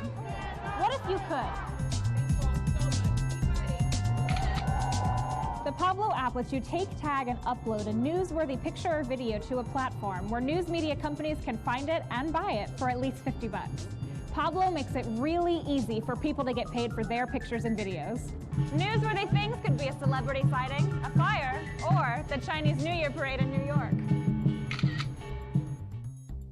I'm a news editor doing a story on the parade. I need a photo, so I'm looking through Pablo's feed of pictures taken by people at the parade. I can filter based on date, time, location, etc. Once I find what I want, I click buy and instantly download the photo. I just made $60. It's that easy. I'm doing a story on a restaurant called El Centro, and I need a photo, but I don't have the time or the budget to send a photographer. With Pablo, I can send a request for the shot and drop a pin at the restaurant's location so anyone nearby can instantly be notified and take the assignment.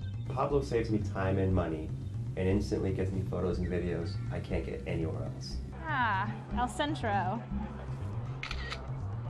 Just what I need right before my deadline. Guys, Pablo just told me that Jay-Z is at Artichokes. It's only a block away. Oh my gosh, Shut up, girl. I love Jay-Z. Let's go check it out. And they have some good pizza. Let's go.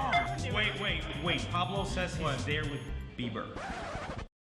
Too cold out there, guys. I just lost my appetite. Pablo notifies you when something noteworthy is happening near you in real time based on user activity. You deserve to get paid for the great photos you take. Pablo makes that happen. Want to know what's happening right next to you? Pablo lets you know.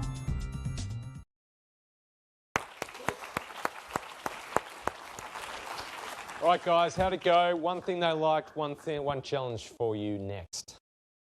I think the thing they liked is the thing that we like, right? That we put money in people's pocket for something simple that they already do today. Mm-hmm. As far as a challenge, I think they want to see something called a prototype.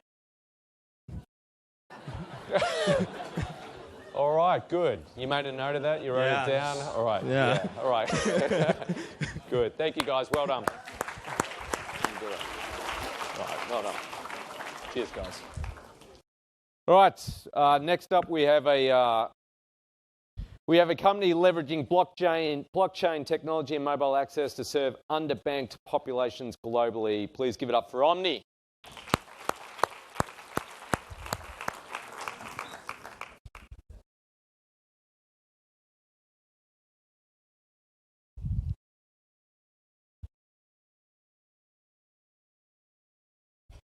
Hi, I'm Farouk. My name is Jordan. My name is Armand. And our venture is Omni. Currently, the financial services industry is broken. Over 2.5 billion people don't have access even the most basic financial service. Keep in mind that's over half of the total adult population who can't secure their cash assets. When they'd like to transfer money internationally, they're faced with high currency conversion and transfer fees and have to wait egregious wait time. All this amounts to a dated user experience that must be changed. Let's contextualize these issues into a modern-day example. Take a Mexican American living in New York City. They get paid in cash and need to support their unbanked family back in Mexico.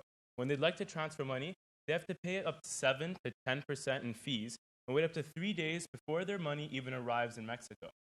When their unbanked family would like to collect and store their cash assets, they have no way of doing so, risking loss or even theft. This is where Omni comes in. Omni is a blockchain-based mobile application that empowers banked and unbanked populations.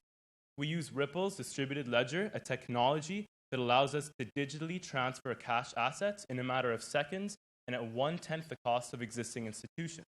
We do so through a vendor network. These vendors are entities or individuals that help facilitate withdrawals and deposits on behalf of Omni users. We incentivize them as they collect a 1% fee on every transaction that they help conduct. They also have an increase of 30% foot traffic. And many of these vendors are cash-only vendors, and so a cashless market will be open to them, as Omni is also a cashless payment process. And yeah, our video. Sorry.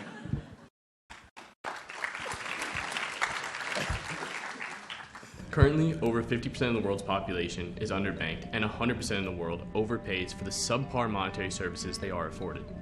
Contemporary service providers incur high currency exchange fees, egregious wait times, gaps in security, and bureaucratic hassle. Omni utilizes the latest blockchain-based technology to provide an alternative remittance service for both the banked and underbanked populations globally. Customers will use a mobile application to allow them to store, withdraw, deposit, convert, or transfer money internationally with the click of a button. As an example, take a Mexican American working in New York. He gets paid in cash and needs to support his underbanked family in Mexico. Instead of using conventional transfer providers such as Western Union, he may use Omni's Google Maps overlay to find a vendor nearest him. These vendors are businesses or individuals who agree to facilitate deposits and withdrawals on behalf of Omni users. The vendor can exchange the customer's cash for a digital equivalent, which will then show up in the user's Omni wallet in seconds. The customer can then maintain his digital balance or send that money directly to his family in Mexico at the press of a button. Within 3 seconds and at a near perfect exchange rate, his family receives the digital money in their Omni wallet. His family can then continue to store their digital assets in lieu of a conventional bank account or withdraw for cash at a vendor in their area. This process saves time, money, and affords underbanked populations the ability to digitally secure their cash assets. I personally have been involved in digital currencies and blockchain for the past 3 years. During that time, I worked on several fintech projects and served as a director for the world's first digital currency-based 501c3. Beyond Jordan and myself, our COO, Rich Robledo, is the executive client-side producer of Pokemon Go. Our advisors include former Harvard lawyer Robert Levine and one of 2 vice presidents at Forefront Capital, Gerardo Preteni. Thank you for listening, and we hope to see Omni revolutionize the financial industry in the near future.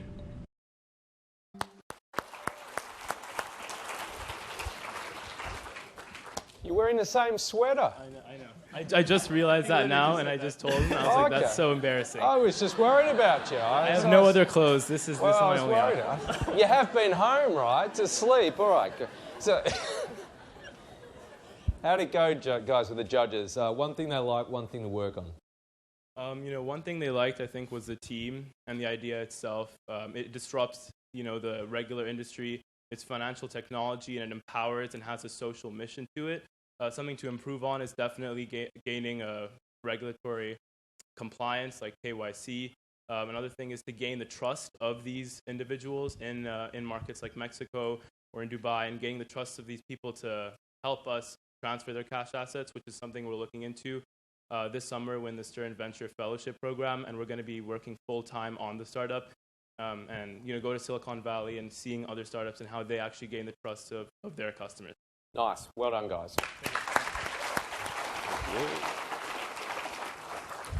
Okay. Next up, we have a team that is optimizing the microbiome to improve the health of those with chronic conditions. Please welcome to the stage Know You. Hi, my name is Eugene, and I'm with Know You as well. So for some background, right, what is the microbiome? So basically it is a collection of bacteria that you find in a particular location. So for some background in terms of how we ended up getting into this area, we went to a genomics conference, and at that conference, there was a speaker that came up and said, that basically what's inside you is more unknown than sort of what you see in deep sea or even space. And we were sort of wowed by that. And what we decided to do was actually go and order a microbiome test for ourselves to see really what's inside of us. Because really what's sort of inside of us is there's these trillions of microbes that really make us, and that microbiome makes us all very, very unique. So we ordered this test, and it literally took 2 months to get the results. It took 2 months for us to get those results. And in addition to that, when we got the result back, it was not something that we could actually use. It was not something that we could interpret. And that was really, really frustrating for us. So then what we decided was, okay, let's go see what the internet thinks about this. So we went onto forums like Reddit and to other advocacy groups. And it was amazing. There was hundreds of individuals saying that they needed a test that was more actionable, and you could get the results much, much more faster, right? And the other thing that was really interesting about that was that there was individuals who had diabetes and who had IBD. So individuals that had chronic conditions that wanted the results really, really quickly. They wanted to see if the microbiome was the true culprit for their disease, right? And unfortunately, and really they were looking for a better test. So our backgrounds are in the genomics industry, right? And we saw that this is a great opportunity for us to really leverage our expertise and really build a better test. And so essentially what happened afterwards was we found out it was more of like the latest scientific research at the time, that individuals that have certain chronic conditions are actually missing specific microbes that are found in healthy individuals. And that is actually, you can potentially get those through plants. In actuality, from your microbiome alone, 90% of your microbiome comes from plants. So in other words, if you eat meat, if you eat lots and lots of meat, right, most of your microbiome is attributed to the plants that you eat. So really bringing this back to know you, what we're trying to do is really help identify those plants that we can potentially give to individuals that are already non-healthy and potentially help them improve their health, because those microbes are within those plants and can potentially make them better. And we're doing this by leveraging advances within deep learning and bioinformatics. So thank you. We're Know You. Please go to our website, www.knowyou.org, if you're interested in learning more. Thank you.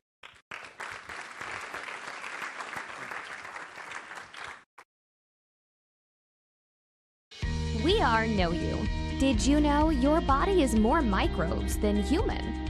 Microbial cells in our body outnumber us 10 to 1. Scientists have recently shown that an imbalance in the microbiome correlates with conditions like inflammatory bowel disease, diabetes, acute dermatitis, and even cancer. For some diseases like C. diff, expensive fecal matter transplant from a person with a healthy microbiome is the only solution. But do you know the food we eat could be a better solution? Scientists have shown that greater than 90% of the microbes in our gut come from the plants we eat. The natural solution is to find what microbes we're missing and eat plants which contain those microbes, like us, with microbes growing on them. We're building the world's largest database of plant microbes and where to find them. Our product is simple. Sign up and we'll send you a Know You kit. Mail your sample back to us. We'll process your sample in our laboratory. Our state-of-the-art bioinformatics pipeline identifies what microbes you're missing. We will track your progress over time and provide a wellness score leading to a healthy gut. Our AI-based recommendation engine can tell you what local plants around you to eat. To learn more about the microbes that make you, sign up now at knowyou.org. Know You, your microbiome, your way.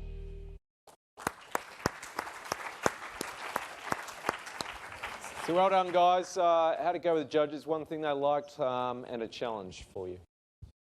Well, one thing I really liked was they asked sort of questions very quickly and sort of right on top of each other. So that forced us to really think on our feet and answer really quickly. And to be frank, like we had to be really, really prepared in order to be able to do that. And we actually sat down a couple days before, thought through all their questions, created slides for potential questions. So that hard work, in my opinion, really paid off. In terms of the challenge, I think this was more during the semifinals, where they said you need to shave, you need to suit up, and be cleaner for the finals. Oh, they said that? Yeah, I think that's pretty much it. Okay, But, there you go.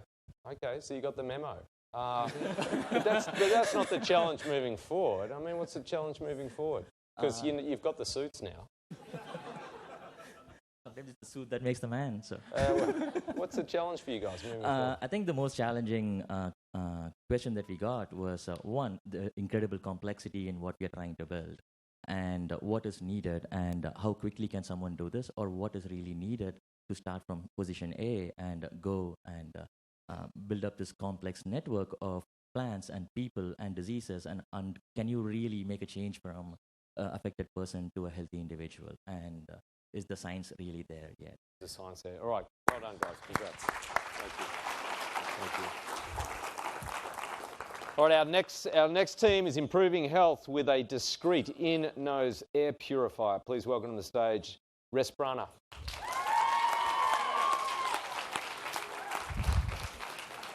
We've got 3 mics, guys. Thanks. 3 mics. Hi, we're Team Respirana, where we're helping the world breathe beautifully. I first conceived of the idea for Respirana when traveling to India a little over a year ago. I had the opportunity to speak to people across the country from different backgrounds who all faced the same commonplace problem of struggling from high air pollution. And yet, none of these people wanted to wear a mask. And so I thought about the way to marry the aesthetic elements of Indian culture with an in-nose device. And I brought this back to Andrea. So after pondering this idea for over a year, we decided it was finally time to compile the perfect team to get a solution to this global emergency. And that solution looks like this. So what you see here is the Respirana wearable air filter. We are the first company to be built around the consumer, not just the problem of dangerous air pollution. And with this unique design approach, we're uniquely positioned to win in a huge and growing global market. So you might want to ask, why just the nose? Well, the stigma against being a mouth breather kind of helps us out here. And 80% of our market survey respondents told us that they only breathe through their nose anyway. But on top of that, even if you are running and kind of breathing through your mouth, 70% of inspired air enters through your nasal passageways anyway. And we see that this is a huge market. Global pollution kills over 7 million people a year, and there are no solutions that are satisfying consumers. And we have the team to make this possible. My name is Sophie. I'm about to graduate from Stern with a degree in finance, econ, and social entrepreneurship. I have experience in management consulting, nonprofit management, and the government. I'm Dre. I graduated in January with a major in finance. I have experience in hedge funds and sales and trading. My first job was at the NIH, but I was too squeamish to be a surgeon, so this was a good way for me to be the business behind the medicine. Hi, I'm Mika. I'm an MBA here at Stern. I also work full-time at a venture-backed startup here in the city.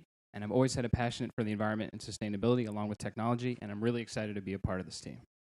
Hi, I'm Sukanya. I work at the Cancer Center at Weill Cornell Medicine. I also did my master's in biotechnology from NYU Tandon. Since I come from India, I'm really excited to provide a solution back home. And I've also co-founded an NGO back in India. Hi, my name is Jay, and I'm graduating with a master's in biomedical engineering from Tandon in about 10 days. I'm super passionate about health, science, and I want to create a difference in people's lives. I have prior research experience in microbiology, biomaterials, and I've worked 2 years in the water filtration industry. Thank you for your time. We are Team Respirana, and we are the right team to help the world breathe beautifully.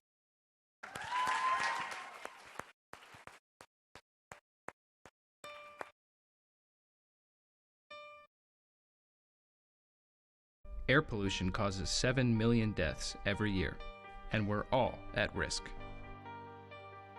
In India alone, 2 people die every minute due to air pollution. This is truly a global health emergency. We're here to change that. Introducing the Respirana wearable air filter, all of the protection of a face mask without the mask. Utilizing proven filtration technology, Respirana is creating an effective air filter for everyday use and an opportunity to protect your health without disrupting your daily life. Imagine. Just you. Placed in the nose, the wearable air filter works by creating a better seal than traditional air masks and actively protects users against polluted air. Particulate matter and volatile organic compounds, which exacerbate asthma and other lung conditions, are filtered by the device, providing a breath of fresh air in any environment. Other products are uncomfortable and get in the way of daily life. When it comes to versatility, aesthetics, and effectiveness, there's no compromising. We've created a solution that includes all three. With the wearable air filter, you change your air without changing you. Take control of the air you breathe. Learn more at Respirana.com.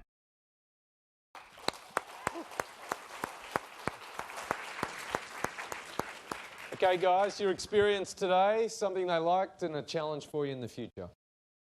Something they liked, I think, is our ability to address a huge problem around the world with a strategic plan to scale while also being able to introduce revenue in a business-to-business strategy and then later be selling to that giant addressable market in total. Well, challenge for us is mainly going really deeply into the costs associated. We're not a software, we actually are a product, and so there's significant R&D costs involved in getting this out to market, and we want to do it right the first time so that we don't have to redo it a second time, of course, because 2 comes after 1, and and so that's going to obviously be a gray area, especially in my own brain until then. Nice, yes. It's been a long day for everyone. Did any of the judges put in their nose? We have yet to allow a judge to put in their nose. The cleaning process is not as seamless for every judge to have this experience. So none of them were actually experiencing it themselves. But in future, with our user testing, maybe we'll have more models to allow for such a thing. Okay. Congrats, guys. Well done. Well done. Thanks, mate. Thank you. All right, now for our last finalist of the evening, actually, but the last finalist of the New Venture competition, this team is curating the world's largest streaming collection of female-focused LGBTQ and entertainment. The name of the company is Section 2. Please welcome to the stage. There you go, Alex. Section 2 of the Motion Picture Production Code outlawed homosexuality on screen until 1968. This created an underserved market that still exists today. And even within the LGBT community, there's a subset of the population that's severely overlooked, the women. But that's something we can fix. My name's Allie Esslinger, this is Ro Reddick and Derek Mize, and we are Section 2. We've built a streaming platform specifically designed for LGBT women. Why? Because LGBT women is a domestic emerging market. There are 22.5 million women in the United States alone who either self-identify as homosexual or are currently partnered with a female relationship. Collectively, they have a $400 billion annual disposable income. We are rooted in content. Our idea is to be able to serve this market with something that they've never been able to access before. Our beta is launched, and we're growing organically month over month. What we want to do next is start to introduce ads to the platform and be able to share our brand with products and companies from across verticals and industry. You're looking at 20 years of strategy and marketing experience in the entertainment industry. That's an entire undergrad. But seriously, we have a chance to produce content at a pace that's never been attempted and deliver it to an audience that's never had a chance to consume its fair share. Right now is the time for technology and creativity to come together and support commerce as the next step in LGBT equality. We've been told for too long that it gets better. This is our chance to make it better now. This is the most highly educated and highest earning group of women in the United States. It's only inevitable that someone's going to capture this market. Join us.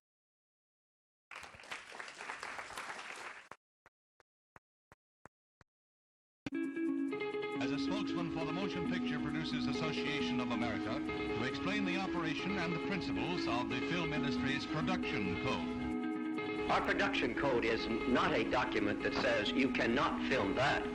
What it does say is you can film that if you abide by basic standards of morality and decency. Oh, I say, that's marvelous. I say, I wonder what it'd be like to kiss anybody with a mustache like that. I don't know. Let's try. The vulgar, the cheap, and the tawdry is out. There is no room on the screen at any time for pictures which offend against common decency, and these the industry will not allow.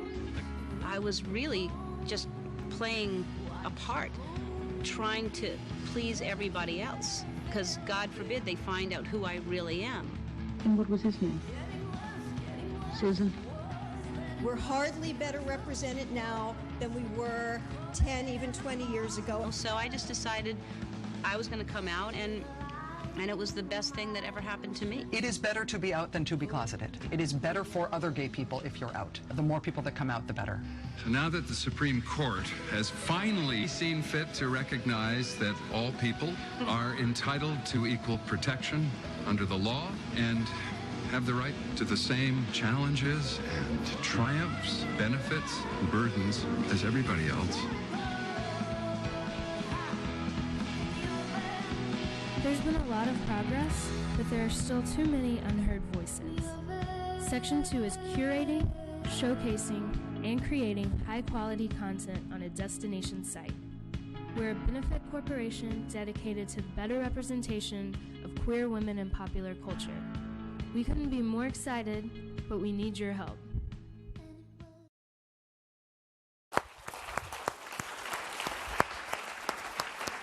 So, guys, how did it go with the judges? Something they loved about it and a challenge for next time? Sure. Well, these judges were so engaged and so involved in the process. From day one, we've really had challenging questions. We've been able to take their advice, go experiment, come back with new insights and new hypotheses, and they've been really open to giving us just more things to think about, more ways to test our own audiences. It's been a really great learning experience throughout the whole time, and a lot of times we have to do a lot of work to convince people of the market, but I feel like these judges, they see the opportunity and they really wanted to push us to make sure that we were seeing it as big as it truly is. Okay, thank you guys. Well done. Okay, that concludes the presentations for New Venture. So, same again, this is your chance to vote for your favourite New Venture. Go to the link, you'll see the options up there. Choose one. While the music plays, we'll have 3 minutes for the voting.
you've seen the T-shirts. The ideas never sleep. It is the tagline for the Innovation Labs, but it is also a separate thought leadership platform we've developed. I'm super excited about this initiative because fundamentally the world needs more knowledge. We need to create more knowledge. We need to exchange more knowledge. That's what the platform's all about. It's about taking all the knowledge generated, not just at the business school, but all the schools represented at NYU, also from leading practitioners, and packaging them up in a way that can be consumed on a much broader level. There's no reason a high school student, actually we've got some here tonight, couldn't benefit from the amazing research that's, and knowledge that's been created at NYU. So here's what it looks like. Thank you.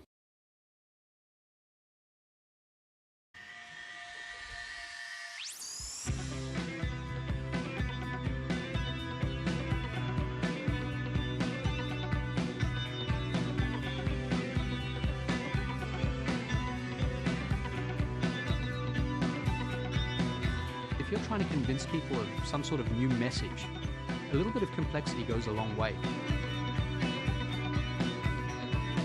And so we need to start from a place of commonality. If we start from a place of commonality, then we can appreciate the difference in a more humane way.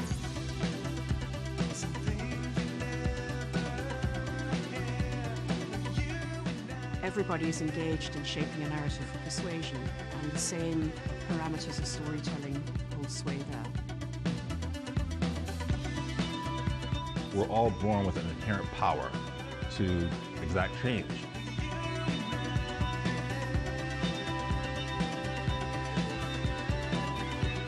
Think about what the implications of transferring responsibilities from governments to platforms are.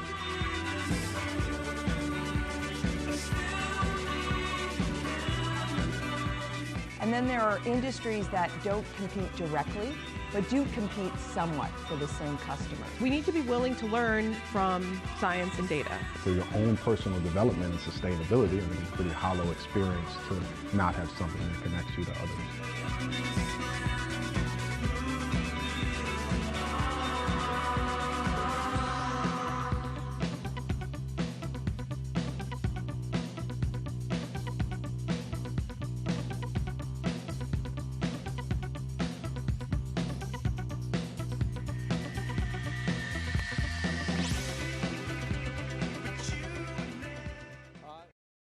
Go to ideasneversleep.com, and also we're about to enter phase 2 of this. Look out for updates. We'll be tweeting them out at NYU Innovation, which is our Twitter handle. Now, it's my pleasure. A couple of years ago, we started an incredibly important initiative. It's been so well attended. It's called Mission App Possible.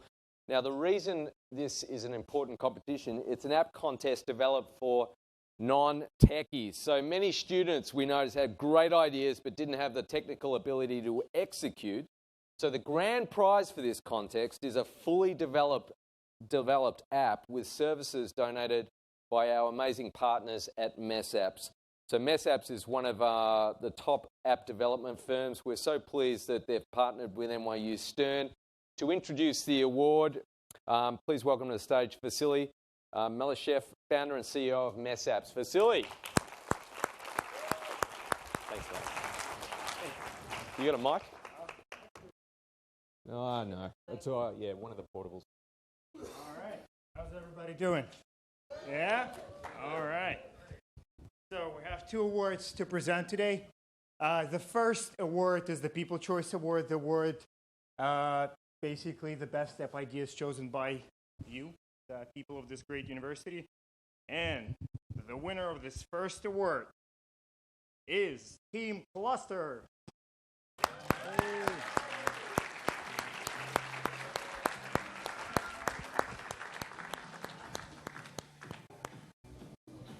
Sam going to take photos. Good job, man. It's not much of a team. Yeah, well, here you go. Appreciate it. Nicely done. All right, and oh yeah, what's the app? What's the app? Cluster, you want to say a few words about your app? That's probably a good idea. Yeah. So I'm the team. It's just me. So First of all, I'd like to thank the Academy. Thank you so much. It's an honor. So the idea was pretty simple. I was sitting around.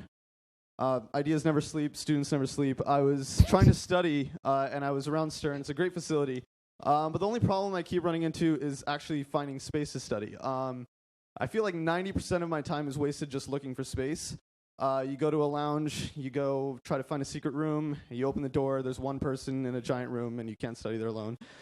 So basically the idea was founded from that, and the app basically helps students access all of their campus resources and utilities and look at heat maps around the area to see how many students are present in these various locations, making it quicker, easier to study. And we're completely solo-mo, so we're social, local, mobile, which is pretty cool. Silicon Valley fans out there, if there's any. So yeah, that was the idea. Hopefully this will kind of help take it to the next level, and friends, family, and future users who voted, thank you so much. All right. What an amazing app idea. All right. Before I announce the winner, I'd just like to ask all of the teams that participated that got into final. And just to give you guys background, there were 133 teams that entered the contest. There were 40 teams who made it to round 2, and there are only 5 teams that made it to the finals. So if we can have a round of applause and the teams stand up. Team Webbs, Team Mike Kirana, Team Yolit, Team Ronan, and Team Democracy. All right, and now for the winner of our contest. And whoever wins, please say a few words about your app. The winner of Mission Impossible 2017, Team Ronan. Woo!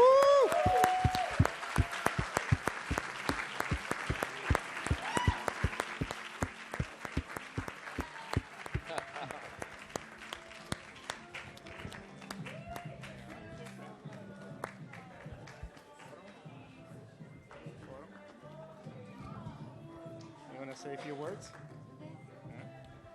I didn't expect it, but thank you for choosing me as the winner. And I'm a running hater myself. That's why I came up with this idea. Want to make run fun and easy. And I hope this can come true. And thank you so much.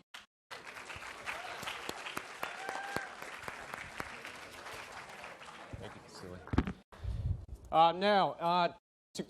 It's my pleasure, distinct pleasure, to introduce to the stage, a woman that has had, she's been with Stern 10 years, and the rate of change in entrepreneurship in that 10 years has been profound. It's grown exponentially.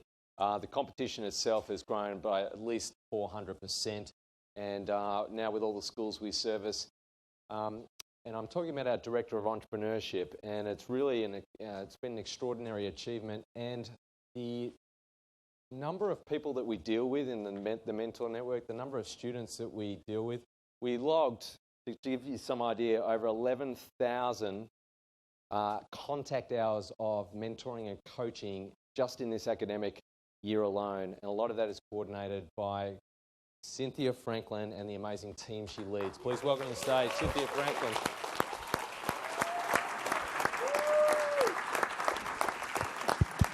Thank you. So I have the distinct pleasure of acknowledging all of the volunteers that work with us. I wish we could, but it would be an extremely long night.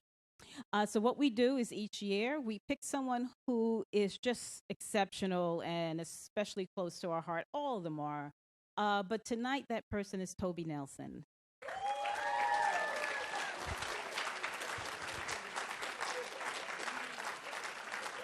We are so fortunate to have volunteers who We are so fortunate to have volunteers. There are some of them, we are like leaving at night and we see them like in lounge areas, meeting with teams, like, what are you doing here? They are so incredibly committed, and there's no way we can do this at all without volunteers like you and Steve and Joe and Ellen and but you too. I shouldn't have done that. The blood sugar is way low. So thank you so much.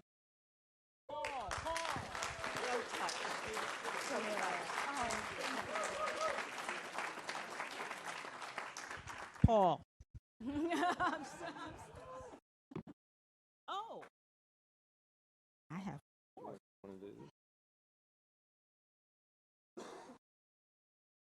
Oh, yeah. Oh, okay. Yeah. Okay, I have more people to thank. There's so many. The next group of people are actually not, they're kind of quasi-volunteers. They work here. And no one works here for the money. Let's just get that out of the way. It's all about the fulfillment and the reward that we get in other ways, right, Jay? So the management communication team actually approached us some years ago to ask how they could help. And as you saw tonight, the teams are superb at pitching and telling their story. And that takes a lot of coaching as well. And the team from Management Communications Department actually said, we can help. We'll come in on a Sunday, no less. We will make ourselves available for additional one-on-one coaching.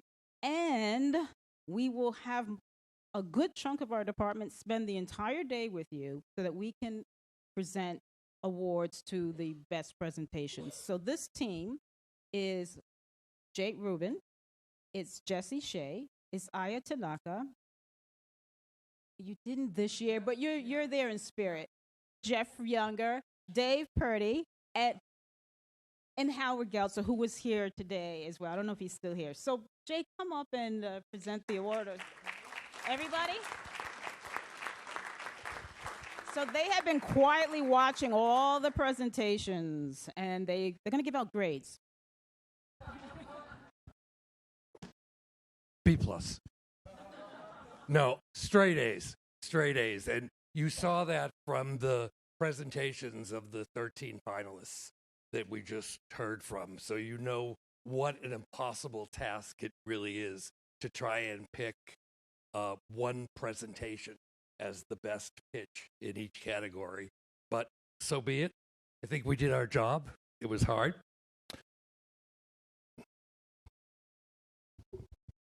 But unfortunately, we don't give the money. Sorry, but we do believe that pitches do deserve some kind of sweet rewards. So aside from the treasured certificate of a lifetime, we also have Max Brenner gift sets.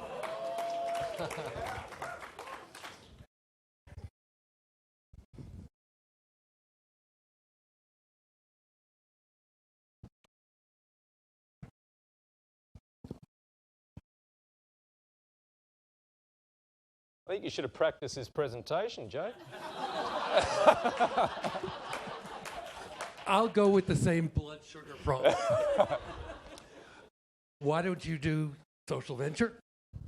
So the winner of Best Presentation in Social Venture is Hakook.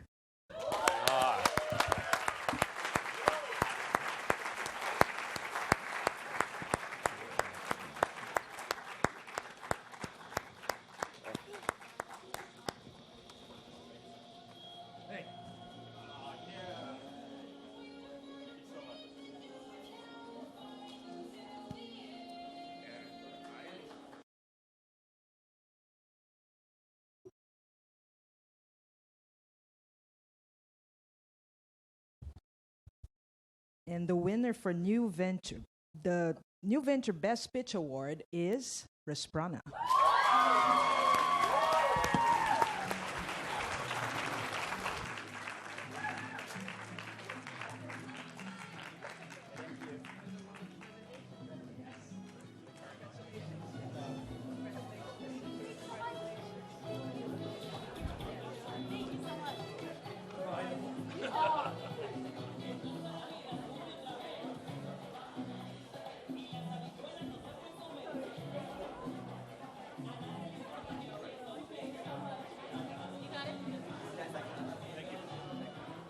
Jeff.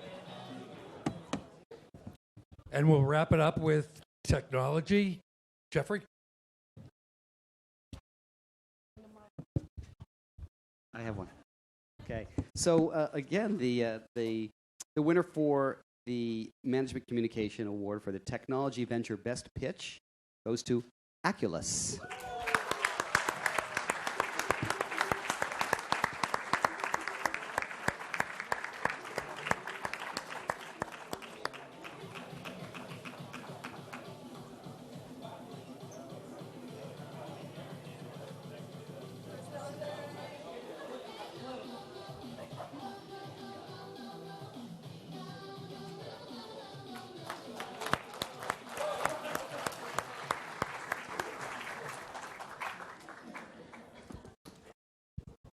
All right, there's another award. This one's not on the program, but it is extremely important. There is a member of our team who is new to the team. This is her very first round of the challenge, and she just gave us a dirty look. She is such an efficiency expert. She's like, this is not part of the program. You're setting us back by 19 seconds. But it's just so important, Phoebe, that we just tell you how happy we are that you're part of the team, how amazing you are in every single detail she looks after. And I just can't say enough about the excellent job you've done stepping in. This is not easy. There's so many moving parts, and the level of detail, even to your C cards, if you just look, you know, she's just amazing. So Phoebe, this is just...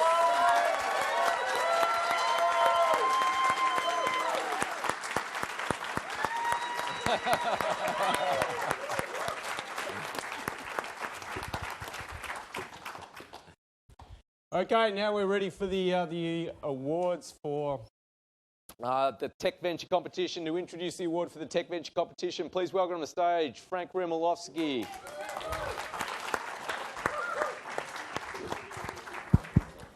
All right, so you have to bear with me because I'm kind of losing my voice here. So I'm just going to cut right to the chase. So for the 2016-17 $100,000 NYU Technology Venture Competition, the winner of the Audience Choice Award is MetaViz.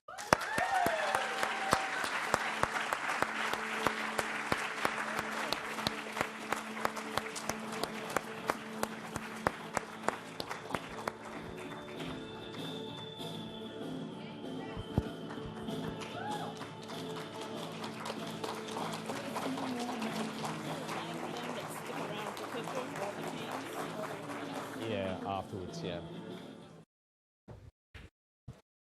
And now for the winner, from what I can say in the 6 years that we've been doing the tech track, was some of the most contentious judging that we've actually had. I can actually genuinely say that this year. The winner of the $100,000 new tech venture competition is Geopipe.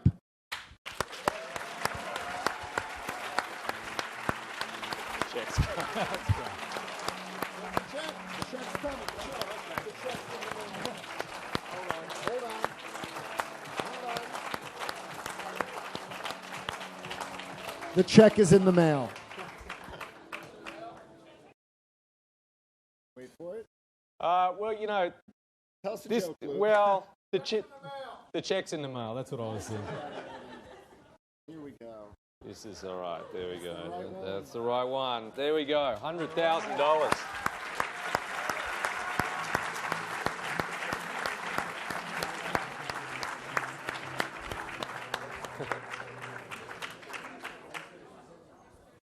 Okay, now please welcome back to the stage to introduce the to award the social venture competition, Phoebe Punzalan.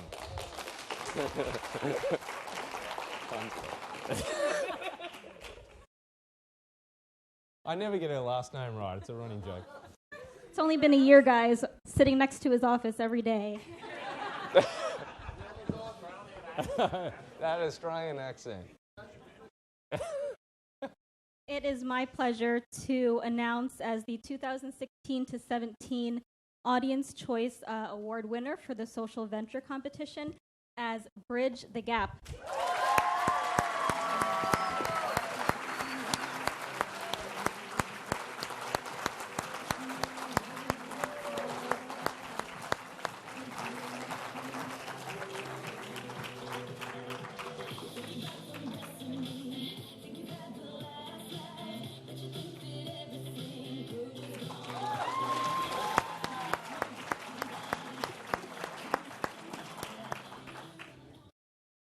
For the 2016 to 17 Social Venture Grand Prize, we actually have 2 winning teams.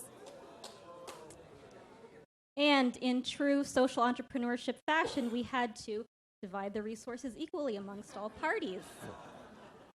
So the first winner that I'd like to call up is Team Hakuk.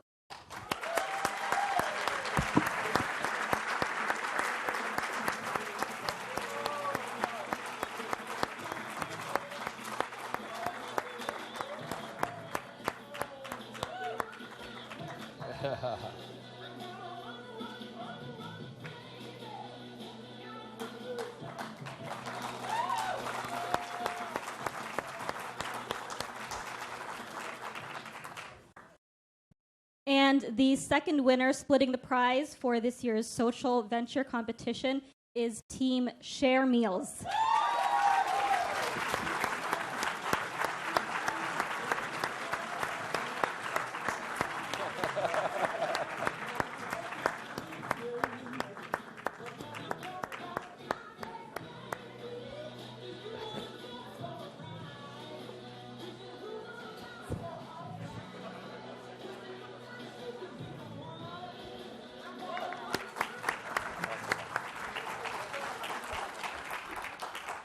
Now, please welcome back to the stage Cynthia Franklin to announce the winner for the new venture competition.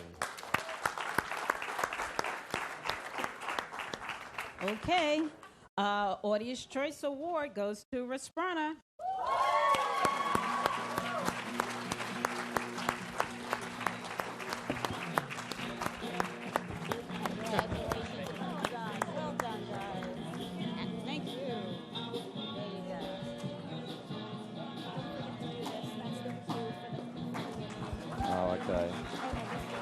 Okay.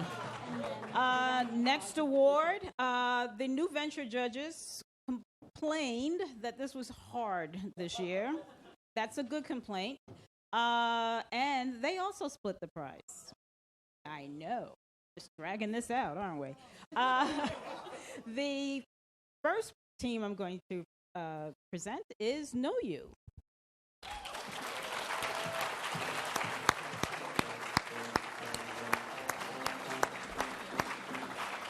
Oh, sorry, guys. Here you go. What a difference a suit can make, huh? All right.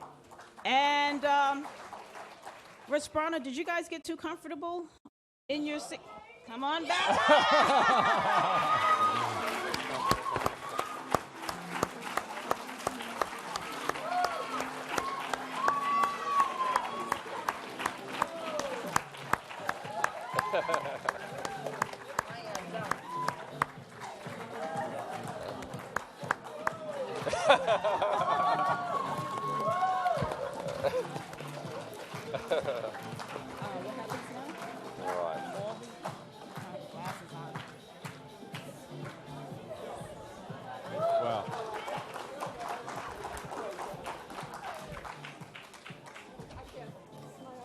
Actually, guys, stay down the front. Stay down the front. Now, and actually, I'd like to, before I forget, all the teams, we'd like to take your photos up at the step and repeat outside as well. So make sure you get your team photos there.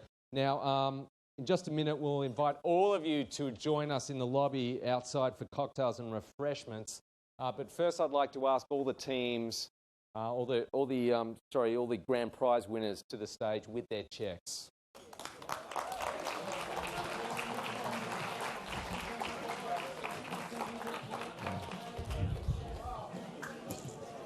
So come down the front, guys. We want a photo of all the teams.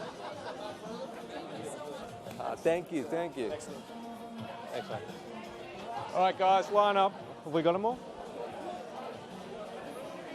Come on, come down.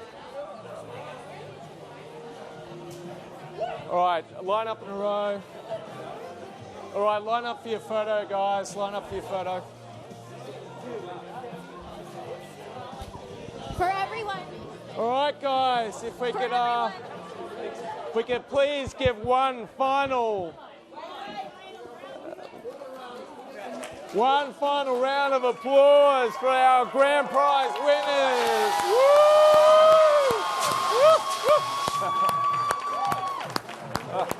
Woo!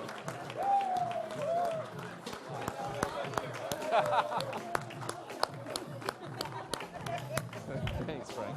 That's a bit of fun. It's a lot of fun.